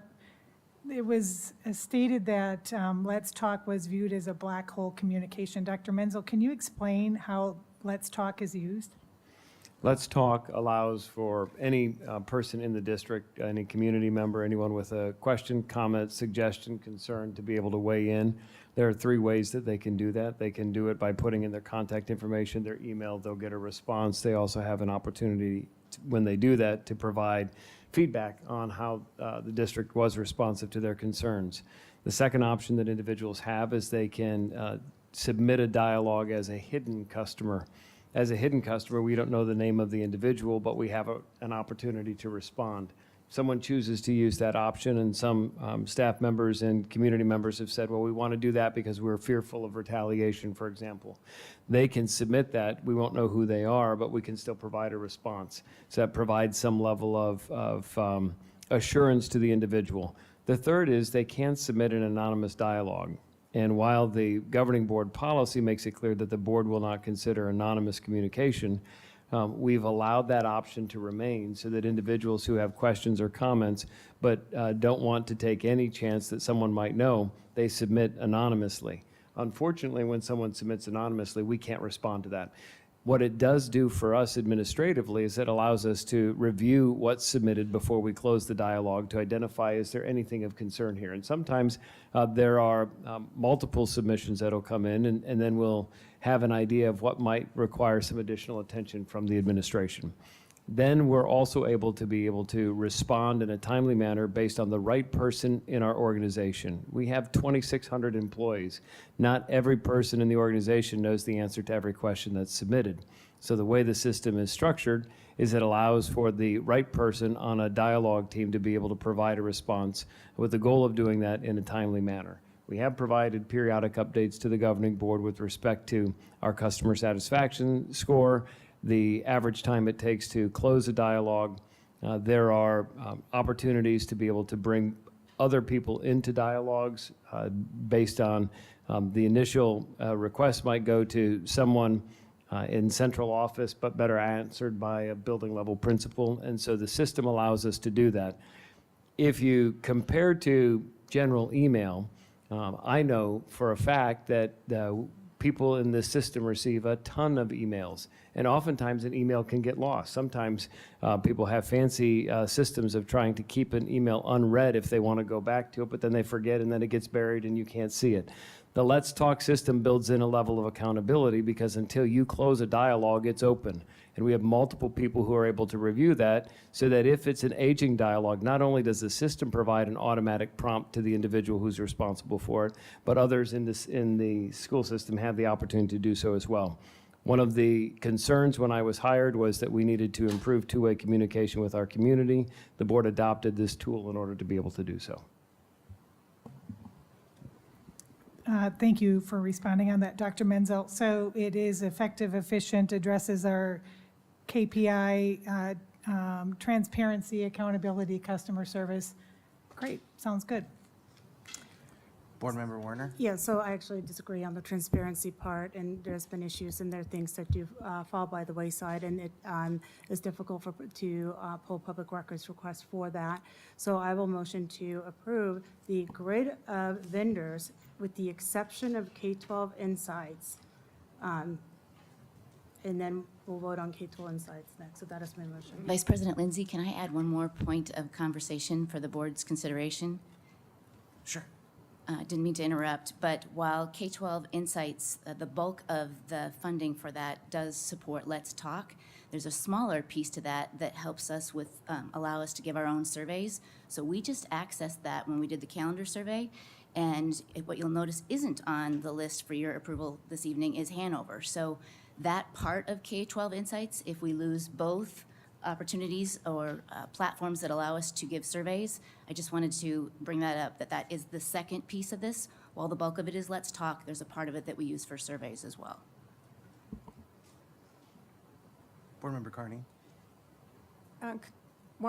Since you brought that up, can I just ask, we have other software that we use for surveys as well, correct? It's my understanding the one with the greatest capacity for us to access and pull data from and share in a rich format is this one. So we could get back to you on whether there are other platforms that we have access to, but that's the one that we're using with our SIMR team at the minute. So I'll just build on that. You can use SurveyMonkey, you can use Google Forms. There are ways to collect simple information. What K-12 Insight allows you to do is a more complex branching survey. So if you want to be able to survey all 29 buildings with parents from those 29 buildings, and then you want to find out if parents have kids in multiple buildings, the branching, to get that nuanced level of information, that's a whole lot harder to do in other tools and very simple to do in the K-12 Insight tool. They've created a vehicle that our assessment team is able to utilize for those kinds of customized surveys that provide richer data in response to the kinds of questions we're asking. If you just have a simple survey, sure, but if you're going to be able to provide something that really gives you a richer understanding of what the community perception is and how we can best proceed, K-12 Insight gives you that ease of access with the survey tool. Board Member Carney? Yeah, I just wanted to make sure before we made a motion to vote on anything, I did have one more item I wanted to discuss on this. Go ahead. Well, before, would there be an issue taking that one out and approving everything else and working through the questions and concerns? So your question is if we vote on the rest of this and come back, answer questions on K-12 Insight and address that June 11th, would that be an issue? That's what I'm asking. That would not be an issue to wait until June 11th. Okay. Board Member Carney? Okay. I also wanted to pull the Ever-Driven contract transportation for future discussion at the next board meeting, because I know that we were told that we'll be discussing our other contracted transportation vendor, Hop Skip Drive, at the June 11th meeting. And so I also would like to pull this Ever-Driven contract and also talk about how they're servicing our district. The last communication that the board received on Ever-Driven, it showed, I think we had 3 students being transported by them, and it also said that there was trouble with them being reliant. So I just feel like we need to get the correct information. Yeah, Board Member Carney, if you'd like, I could address that now. We actually have not used Ever-Driven this past year. We've been able to meet the needs of the students with the 3 Comtrans, Care Transit, and Hop Skip Drive. One of the concerns that we do have is that Comtrans is going out of business, which is one of the van services.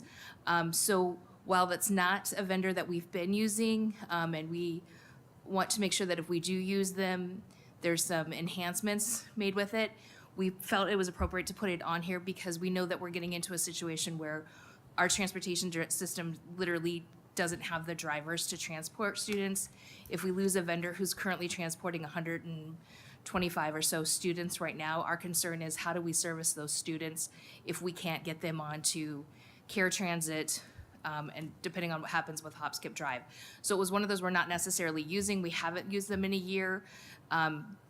But we also know we're getting into a situation where there's not a lot of choice out there. There's not a lot of opportunity out there to transport students. And so we were looking at it more as obviously we want them on our buses first, but knowing that we might be in a situation where we have to look at other resources just to be able to meet the demand and needs of those special needs students. Yeah, and I understand that, but that's why I'm asking for it to be pulled so we can have further discussion when we're discussing the other contracted vendors on June 11th. Absolutely. So I make a motion to table, I think. Oh, you want, yeah, sorry. I will amend my motion, and, in fairness to everyone, to approve it without K-12 Insights and Ever-Driven, which would then allow us to table those 2 for future discussion. So I amend my motion to approve the items we have in front of us with the exception of K-12 Insights and Ever-Driven. Do I have a second? Second. All those in favor, say aye. Aye. Aye. All those opposed, say nay. No. Motion passes 3-1. We will move on.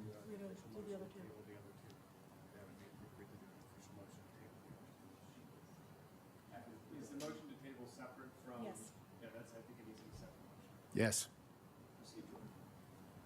So, have Board Member Warner make another motion?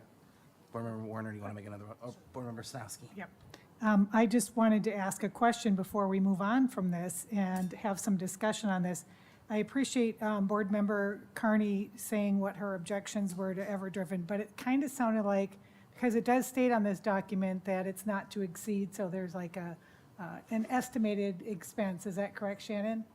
If we use the service? Yes, this is not saying we will spend this amount of money with them or that we have to do business with them. It literally gives us the opportunity if we need to. It's been approved. It's an option for us without having to go to the governing board again.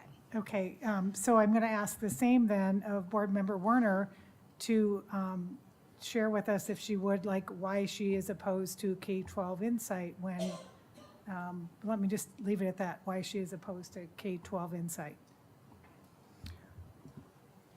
Until Ms. Benson mentioned that we are not using Hanover this year, we were using at least 3 survey companies last time. And the communications, when it comes to the Let's Talk, there are complaints in the community, there are complaints from students. So I'm happy to have this discussion and get more information. I think that we all have to we have to do votes based upon having all the information. And I would actually like to address Everdriven as well. Last year, we ended up approving Hop Skip Drive up to a certain amount. It is what pushed us over the edge to vote for it. And I'm really saddened by what happened. And so I'm just not willing to make those mistakes again. I want to make informed decisions when I make a vote. So with that, I do make a motion to table K-12 Insights and Everdriven for future discussion and to vote on at a later date. Board Member Snowski. Thank you, Board Vice President Lindsay. Well, I was asking about the K-12 Insight and what specifically you had, why you were opposed to approving this, and you didn't answer that. So if you're saying you need more time to think about K-12 Insight and this communication tool, then share that. Yeah, we also need an update. We have not received we received one update last year on Let's Talk, where we saw what the communications were and the response times, and we've not received anything since. And I did make the request at the time that we receive periodic updates. We have not received those, and I'd like to see them. I made a motion. Board Member Snowski. Yes, thank you, Board Vice President Lindsay. Okay, so just to have that clear understanding, you'd like more time to think about this in particular, and you'd also like to have more feedback on the effectiveness and the use of the system. Because I've heard lots of different things here, and I'm trying to wrap my head around this. Okay, so we're looking for the feedback. Okay. Yeah, thank you. So we have a motion. Do I have a second? Second. Board Member Carney seconds. All those in favor say aye. Aye. Aye. All those opposed say nay. No. Motion passes 3-1. So now we will move to 11J, approve the renewal of SUSD contracts for fiscal year 2024-2025. Board Member Carney? Thank you. I wanted to pull this item because at the February 13th meeting, I had asked for a full report on special education contractors, the amounts that we're paying them and for what services, and we have not received that. So we need a presentation on our contracted special education vendors.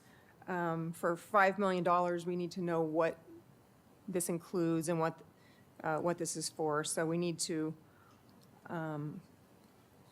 table the special education contractors until we can have more information on that. Dr. Benson? Good evening again. I appreciate the conversation. I think we included that as a link in the previous B memo. There were a handful of follow-up questions specific to special ed, and one of them was a list of contracted services. We can double check on that, but. Yeah, if you could please, because when I went back through it, all I saw was Dr. Kim Hicks. We did receive that on that, but I did not find the information on the other contractors. I'm happy to highlight it and resend, because there's a lot of information linked within our B memos.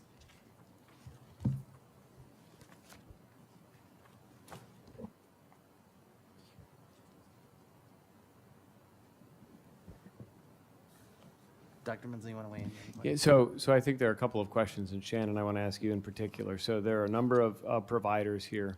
These services are provided in part because we're unable to fill all of the necessary special education positions within the district based on the IEPs for individuals, and we've got a legal obligation to provide that service.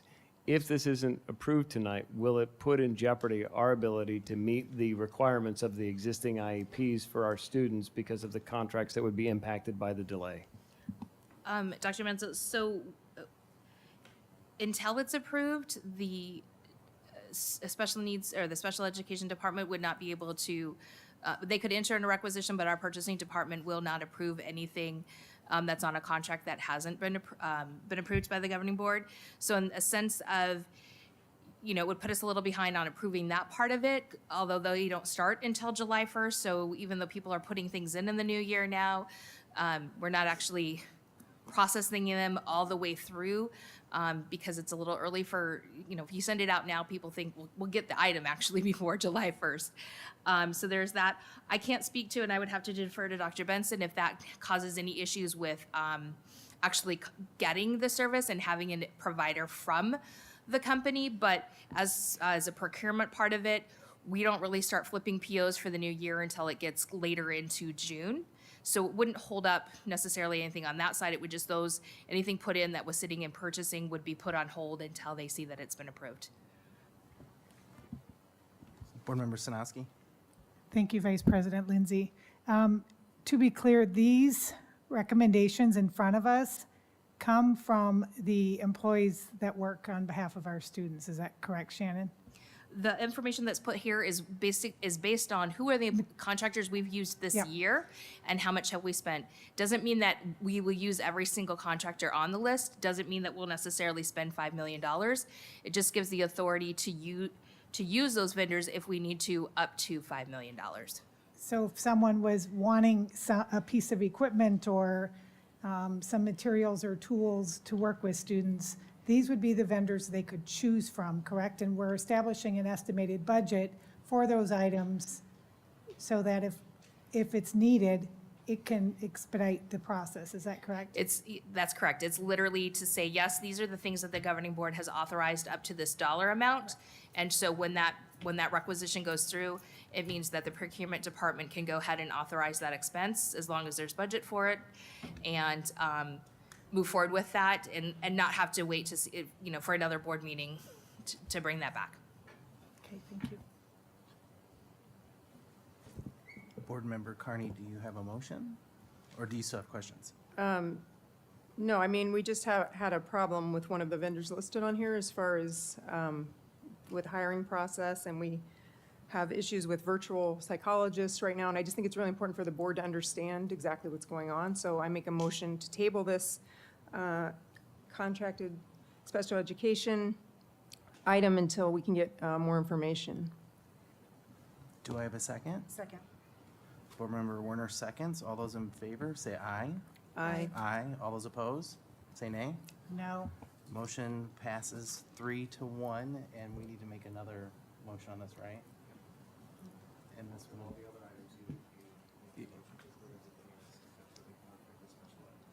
Board Member Carney, do you want to make that motion? To what? So now we need to approve all the rest of the items because that one's been tabled. Okay, I make a motion to approve the rest of the items listed on 11J, minus the contracted special education. Do I have a second? Second. Board Member Warner seconds. All those in favor say aye. Aye. Aye. All those opposed say nay. May. Motion passes 3-1. Vice President Lindsay and Governing Board, we're ready to go. April 19th, we sent the B memo, and in the bottom row, all of our contracted employee lists are linked there. It's there's multiple tabs, and we also have additional information to our previous item on our contracted transportation services, Hop, Skip, Comtrans, and Care Transit. So I'll just resend, so it's at the top of everybody's inbox, but it's ready to go for your review. Thank you for that. Can you confirm the date, Dr. Benson? That was sent? April? Yes, April 17th or 19th?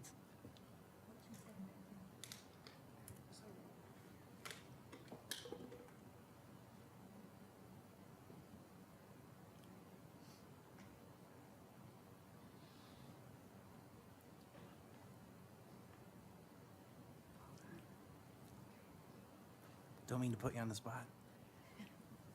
The B memo indicates that it was sent on April 19th, but I'm going to pull it up in my email just to see. Okay. Actually, April 16th. Hold, please. Sent messages.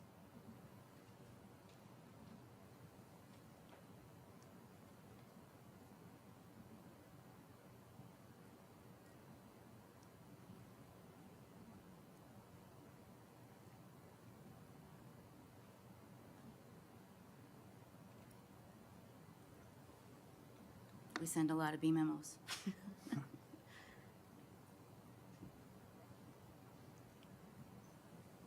Can we circle back with that? We can Just let move me on, see. Dr. Benson.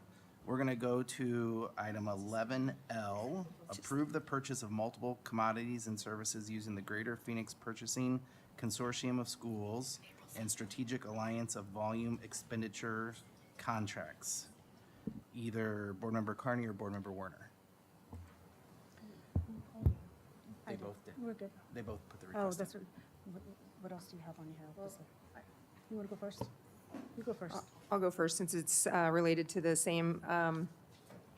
Okay, I asked to pull 11L because of all the contracted special ed services that are listed on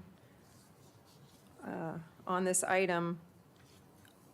I'd like to also table the contracted special education contracts from this item. Well, I'm concerned with, I can list, would you like me to list them? It's like Maxim Healthcare, last year we approved well, we were asking for 500,000 more. So we approved 400,000 last year. This year we're asking for 900,000. Therapy Travelers, we're asking for 601,000 more this year. The ACEs, we're asking for double, 150,000 more. Solient Health, we're asking for 169,000 more this year. So there's a lot of these that are a lot more than last year, and I just think we should understand what services they're providing. Orange Tree Staffing is 190,000 more this year. So I have those six listed that I believe we need more information so we understand why these contracts, why these amounts are so high. Dr. Benson? Appreciate that. We sent a handful of B memos in the middle of April, and this one was sent on April 17th, but there were others sent on April 17th as well. So we can provide additional information based on that, which you just pulled to, if it's not already reflected in the B memo. So just a reminder that, again, special education law is federal statute. We develop individual education plans for students, and we've got an obligation to provide the service. We have contracted service because there are insufficient providers to be able to hire directly to work with our students to fulfill the requirements of the IEP as established by federal law. So these are not to exceed amounts. They're based on our current IEPs and past experience. Wherever and whenever we can hire people directly, we continue to work to do that. We prefer to be able to do that when we can. Yet sometimes the services that are required to meet the IEP requirements for individual students with disabilities requires us to have contracted services. My concern about delaying the approval of these contracted services is, first, it's our most vulnerable population. We need to be able to ensure that we have secured the services of providers to be able to provide that service. And I'm worried. I don't understand when we provided the information a month ago that we've gotten no questions on it, and yet we get to the point where we need to be able to secure these contracts, and now we have the questions. We are working to maintain a fiscally responsible approach to providing special education services, but what we can't compromise is our requirement to be able to meet the provisions within each IEP. And I am absolutely for funding our special ed students. That's not at all what I'm saying. I'm saying that we need to understand what these are for, what these contracts are for, and what they're providing. And the numbers are much higher this year. And I think that's something that we should So, be informed.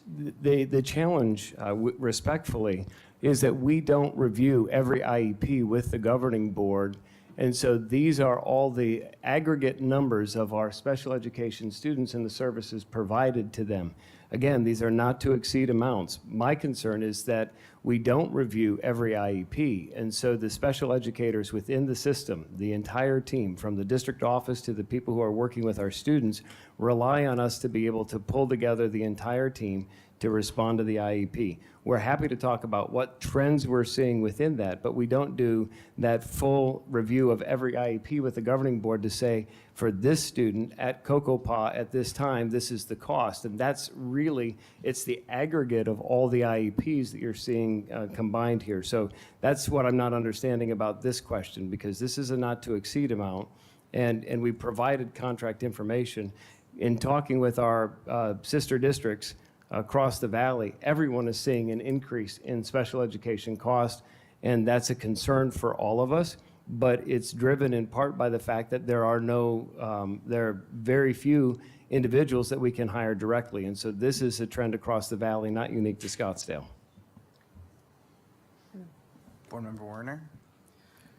So all of our students deserve the very best, and particularly our students with special needs. And as a mom of a child who had an IEP, I understand the importance of it. So what is the cause that you saw as the spike in the price, in the costs for all of these?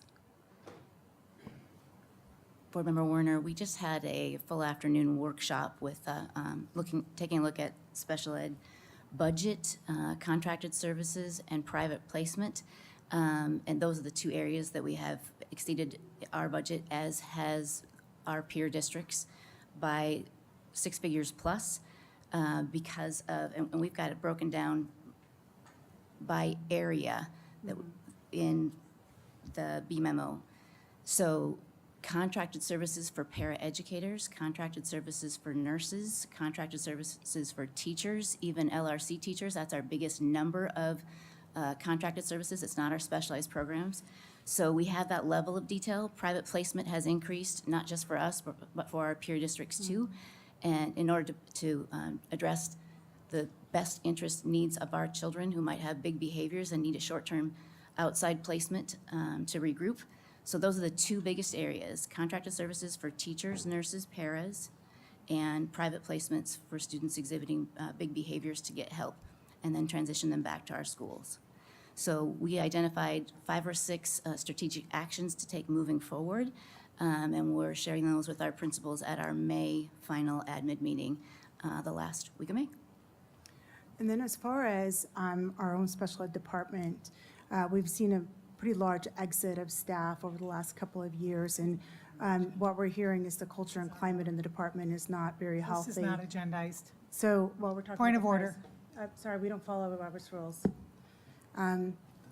So Nick, do you What? want to weigh in here?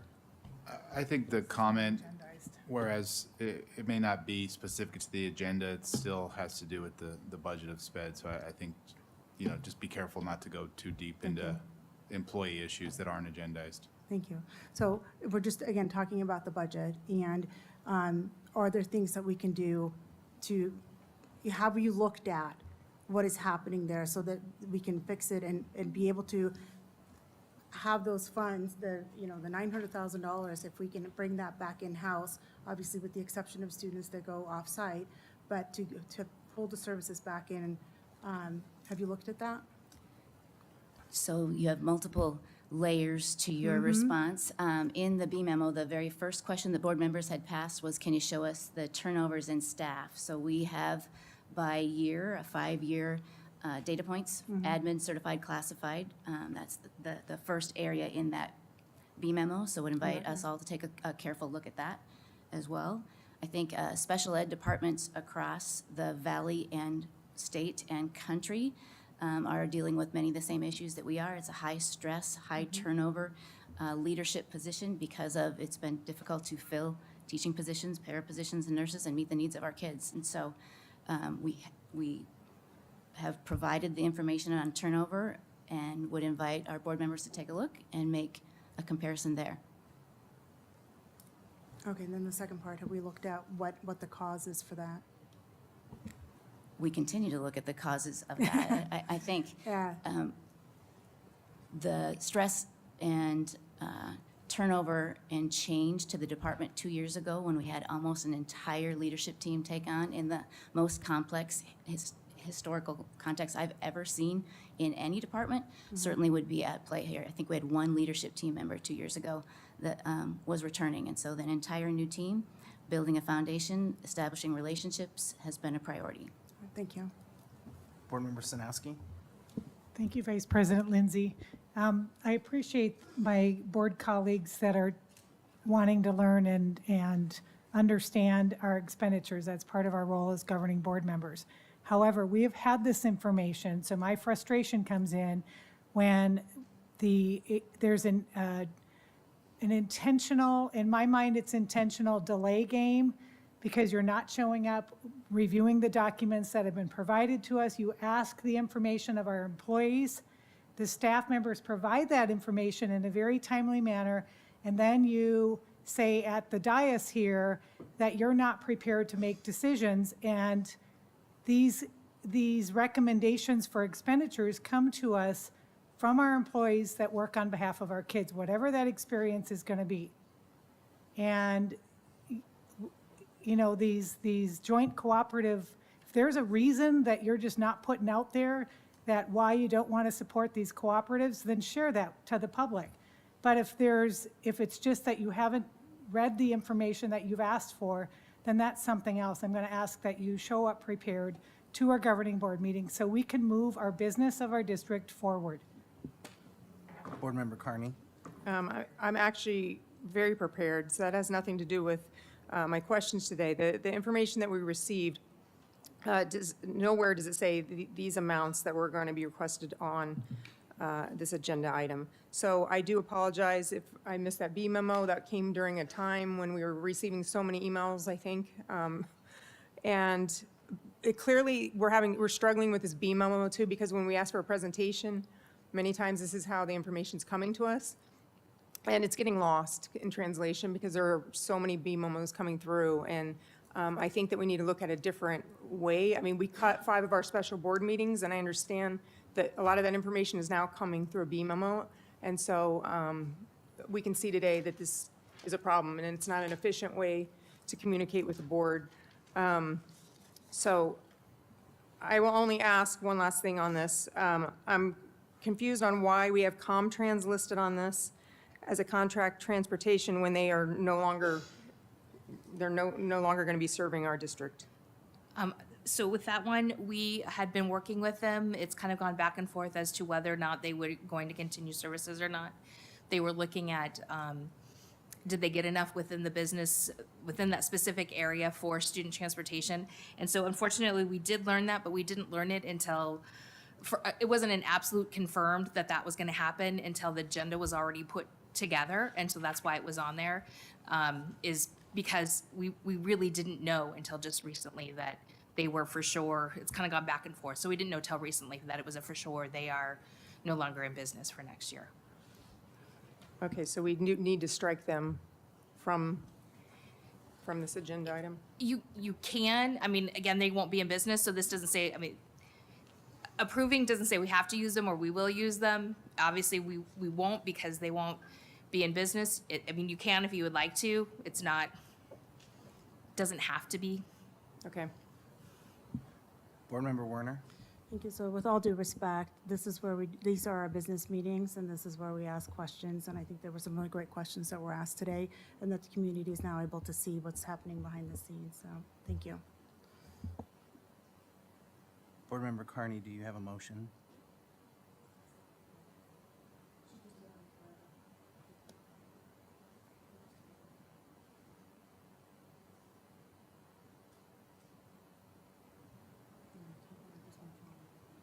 No, I'm going to move forward after our discussion. I'm just going to move forward and we can answer any questions through email or at the next meeting. But I'm going to go ahead and move forward on this. Okay. So I move to approve the purchase of multiple commodities and services using the Greater Phoenix Purchasing Consortium of Schools and Strategic Alliance of Volume Expenditures contracts. Oh, sorry about that.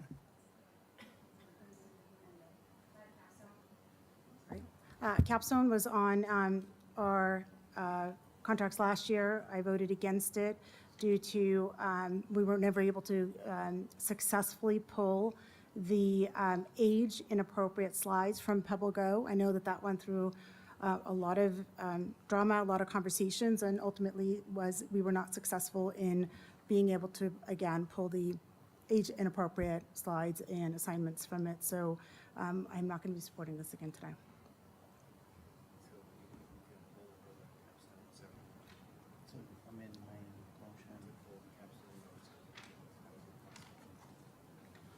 Okay. I amend my motion to approve the purchase of multiple commodities and services using the Greater Phoenix Purchasing Consortium of Schools and Strategic Alliance of Volume Expenditures contracts with Capstone pulled. Do I have a second? Second. Board Member Werner seconds. All those in favor say aye. Aye. All those opposed say nay. Nay. Motion passes 3-1.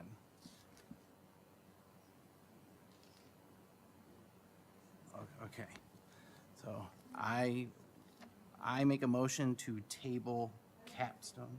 Oh, you're not tabling it? You have a right to make a motion to table. She has a right to make a motion to approve or disapprove. So, Or do we just?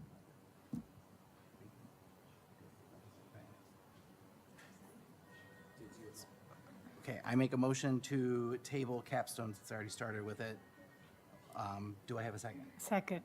Board Member Sinowski seconds. All those in favor say aye. Aye. All those opposed say nay. Nay. No. Motion fails 2-2. So now we will move to action items. 12A, second reading approval, Governing Board Policy GCO, evaluation of professional staff members. Mr. Buzan.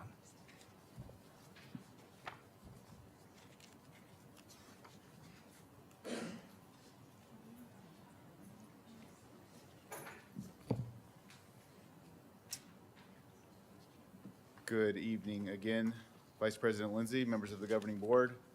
Ms. McLennan presented this policy amendment to you at the April 30th meeting. This is for a second read. It includes just by policy, the governing board is required, or by state law actually, the governing board is required to adopt a definition of inadequacy of classroom performance in conducting teacher evaluations. There was a committee that met to adopt a definition of inadequacy. It's changed slightly from 1 rating to 2 ratings. And this is it's going to be connected to the Danielson teaching framework. And also there will be a separate evaluation that'll be coming in that'll be applied also. But this policy works to change that definition. There were a couple of other minor changes that came from an ASBA policy recommendation. Are there any questions? Board Member Carney? Thank you. I just have a question. So it seems to me that we're tying policy to a paid product. Is that a correct understanding? Or if we say we didn't use the Danielson framework or the tool next year, would we need to change this policy again? Because I don't believe we should be tying policy to paid tools and services. Yeah. Do you want to help that one? Absolutely. Okay. Good evening, Board Member Carney, Vice President Lindsay, and members of the governing board. Thank you for allowing me to share a little bit about the task force for the evaluation committee that met. The product of the Danielson framework, the 2022, is that is not the paid product. What we're paying for from the Danielson Group is the professional development to train all of our administrators in inter-rater reliability on the tool that was adopted on June 6th of 2023. Additionally, the rollout of helping the administrators train the teachers.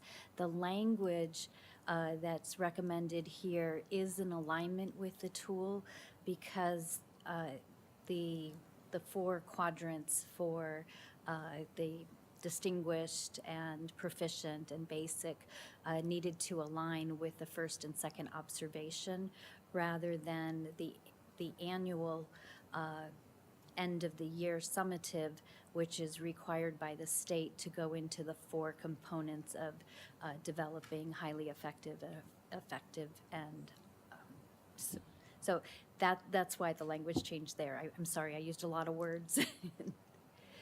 So this policy would stand whether we have this Danielson framework or not? So this policy would stand, but should we adopt a different framework such as Marzano, and if Marzano had different observation ratings, then we would recommend that the alignment would go with the new tool. There is a way around that to make it universal, but the committee played with the idea of saying if the employee rates in the lowest classification of the observation tool, in 2 areas, then it would be considered inadequate. We toyed with the idea we could do that, but it didn't seem as clear as just taking it straight from the tool. So we would come back to you with a revision. Okay, thank you. My pleasure. Board Member Sinowski? Thank you, Vice President Lindsay. Just to clarify, this policy, GCO, is referenced with 15 different state statutes direct this work, and that 9 G policies are cross-referenced to create this in this one policy. I just want that to be known, that this isn't just something a group of people came together and thought this is the best way to evaluate. There are state statutes that need to be considered in evaluating employees. That's correct. Dr. Menzel, you want to add anything? Okay. So I move to approve where am I at here? Second reading approval, Governing Board Policy GCO, Evaluation of Professional Staff Members. Do I have a second? Second. Board Member Sinowski seconds. All those in favor say aye. Aye. Aye. Any opposed? Motion passes 4-0. So we move to, Vice President Lindsay, we need to go back and vote on the capstone again. That was tabled. We didn't actually vote on it as an individual item like we did before. My recollection was that failed. The table, but we never voted to approve or decline the item itself. So whenever we've done a vote in the past, if we vote to table something and it fails, then we vote to either approve it or not. So The table vote failed, is what you're saying? yes, There was no actual motion to approve the capstone. There's no harm in having another vote. so just make a Either way, motion it's to- not passing since at this the- stage. Since the table didn't pass, just make a motion to approve it. Or yeah. Okay. deny, reject. So going back to 11L, I move to approve capstone. Do I have a second? Second. Board Member Sinowski seconds. All those in favor say aye. Aye. All those opposed say nay. No. Motion fails 2-2. So now we will go to 12B, action of hearing officer's recommendation to expel students, case number 232404, 232405, 232406. Dr. Sakos. I just think we should make Just make a motion. So I make a motion to approve the hearing officer's recommendation to expel students, case number 232404, 232405, 232406.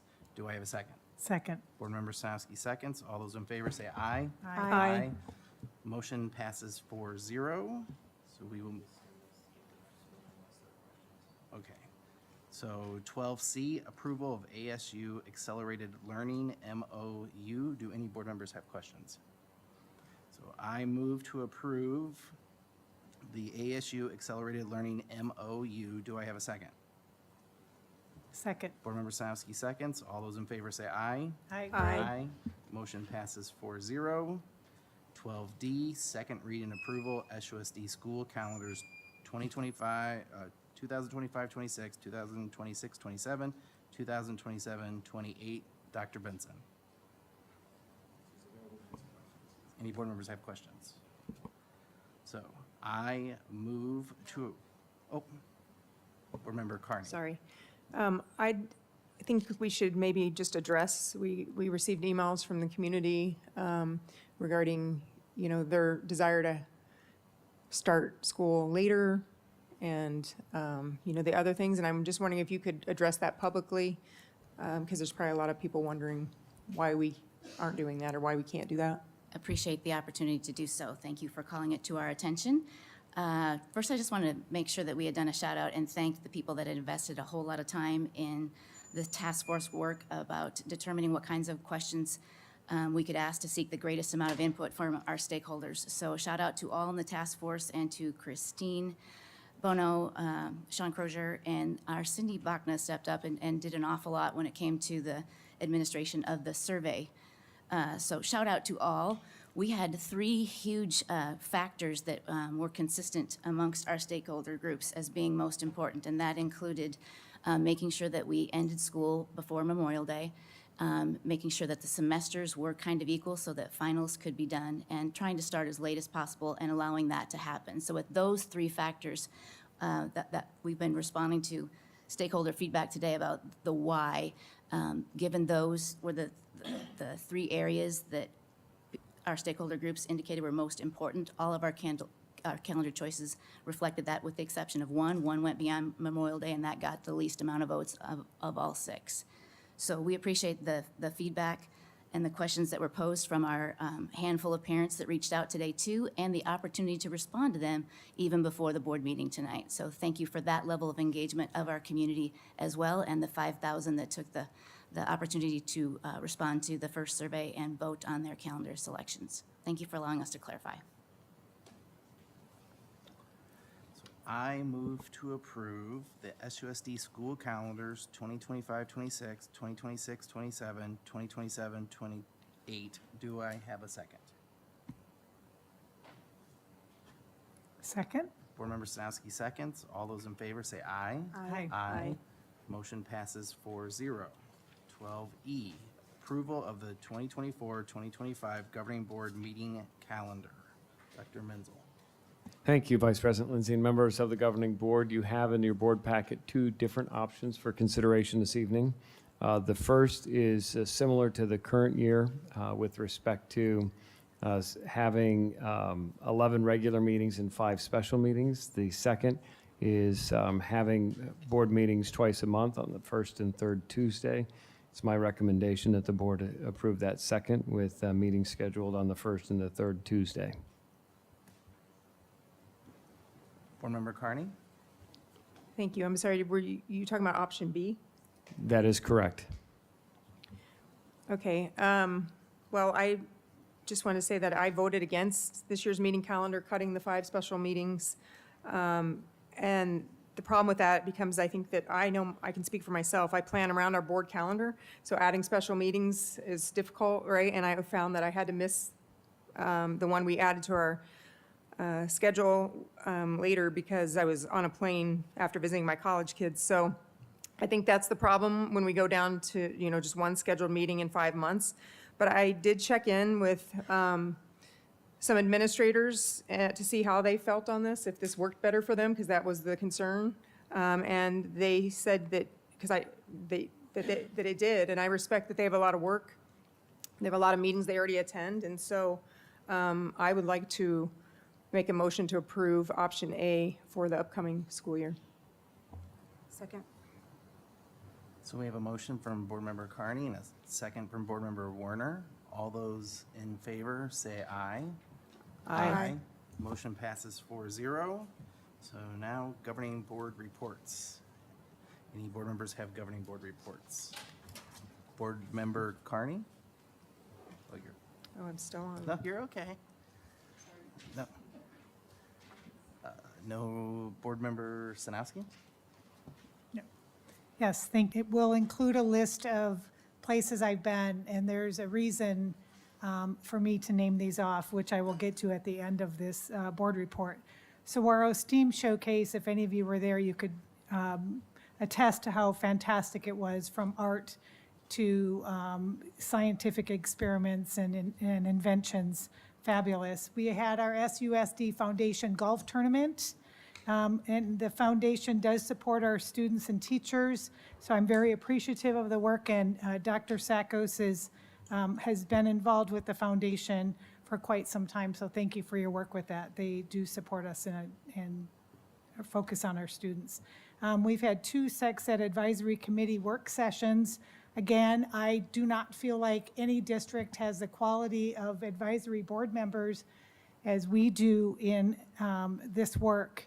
We have physicians and practicing nurses in our school, nurses and school employees, including our physical education. Probably they've also taught health classes as well. And Dr. Benson, again, thank you for leading that tough advisory work.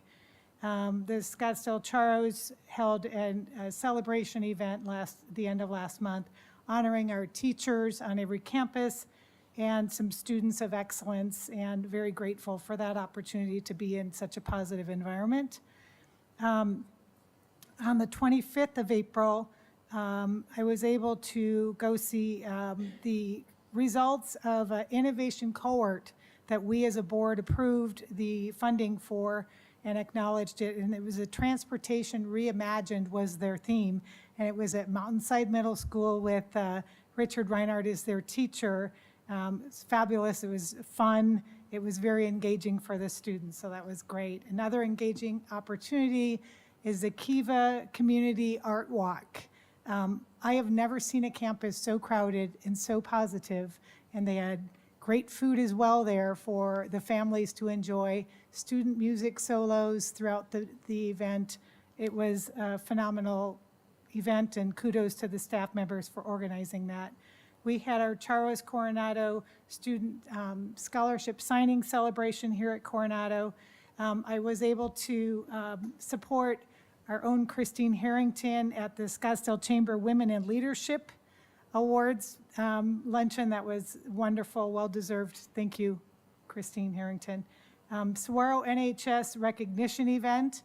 I thought there was a football game and a couple other things scheduled on that campus that night, because it was so crowded. It was standing room only at that event.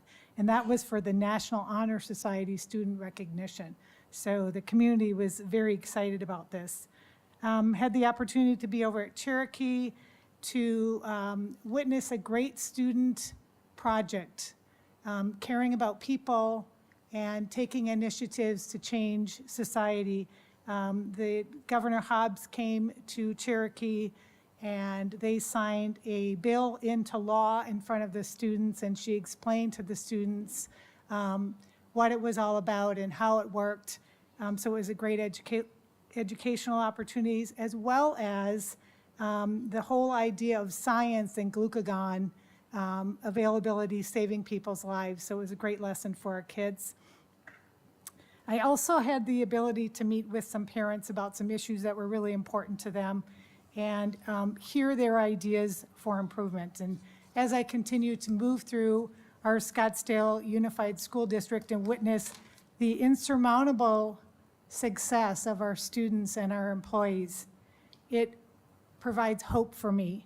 It reminds me to ignore the noise and from the small, and I will say disenfranchised and unhappy naysayers who choose to complain, create false representations of our district and our community, and I find it offensive because I know how hard our employees work, and I know how hard parents work to support their kids in our schools. And tonight was just a snippet of the success of our students and our community at large.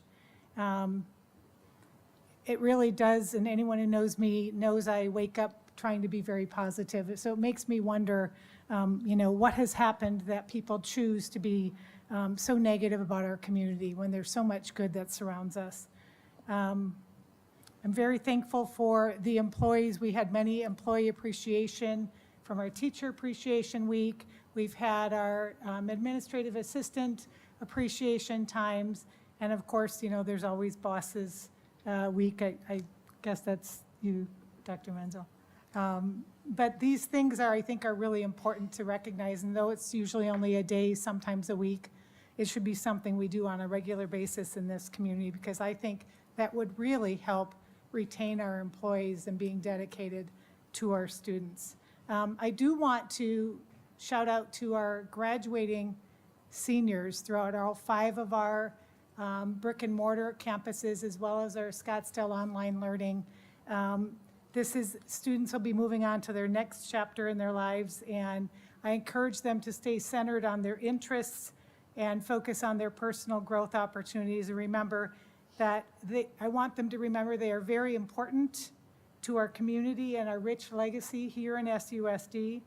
And we work hard in SUSD as a collective community because kids. Board Member Werner?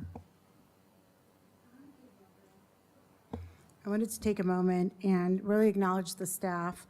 What an amazing job they do with our kids, and it's always really great to visit campuses and see what you're all up to. And Principal Patzloff invited me to the STEAM presentation that they did, and it was really incredible to see the students present their project, they articulate their projects, and how proud they were of them. It truly is the best part of being a board member, is to be on campus with the students. And I also want to recognize Margaret Cerna for being awarded the Lifetime Achievement Award, the Dr. Card Lifetime Achievement Award. It was really extraordinary to watch her receive that at the Charters Education Dinner recently.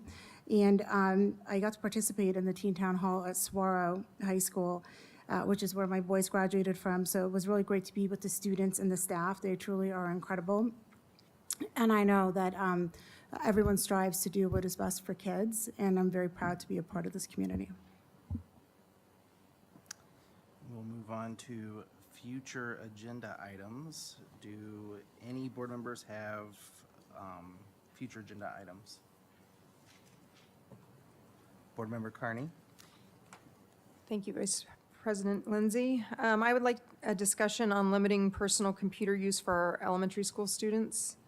I continue to hear issues in regards to our youngest students on school laptops, and would like the board to discuss the issues and to understand what this use was like before COVID and then what it's like currently at each elementary school. Board Member Werner? Thank you. So I'd like a discussion and interpretation of this administration's view of the policy BBAA. Second part is the superintendent has used this policy to decline meetings with board members, impeding their ability to be informed board members. I'd like to print a calendar and discussion on Dr. Menzel's calendar for the last 15 months, which I requested last time, and in writing. I'd like to have a meeting or an investigation into the hiring process of the district administrator position that was recently posted and gone through all the way to the end, which I did request a meeting for on May 8th and was declined. I'd also like a meeting and review of the HR and special ed director, their hiring process, particularly around the lead psychologist for the district, who happened to live in Germany, and there are discrepancies in the emails that I received when I followed up to find out what actually happened there, that we were paying someone who lived across the globe. Thank you. And we will move on to dates of upcoming meetings. The next meeting is Tuesday, June 11th, 2024, 6 p.m., regular governing board meeting here at Coronado High School. And then Tuesday, June 25th, 2024, 6 p.m., special governing board meeting, MDA. And finally, adjournment. I move to adjourn, yeah, I move to adjourn this regular meeting, the Scottsdale Unified School District number 48 governing board meeting. The time is 9:14. Do I have a second? Second. Board Member Sinowski seconds. All those in favor say aye. Aye. Motion passes 4-0. This meeting is adjourned.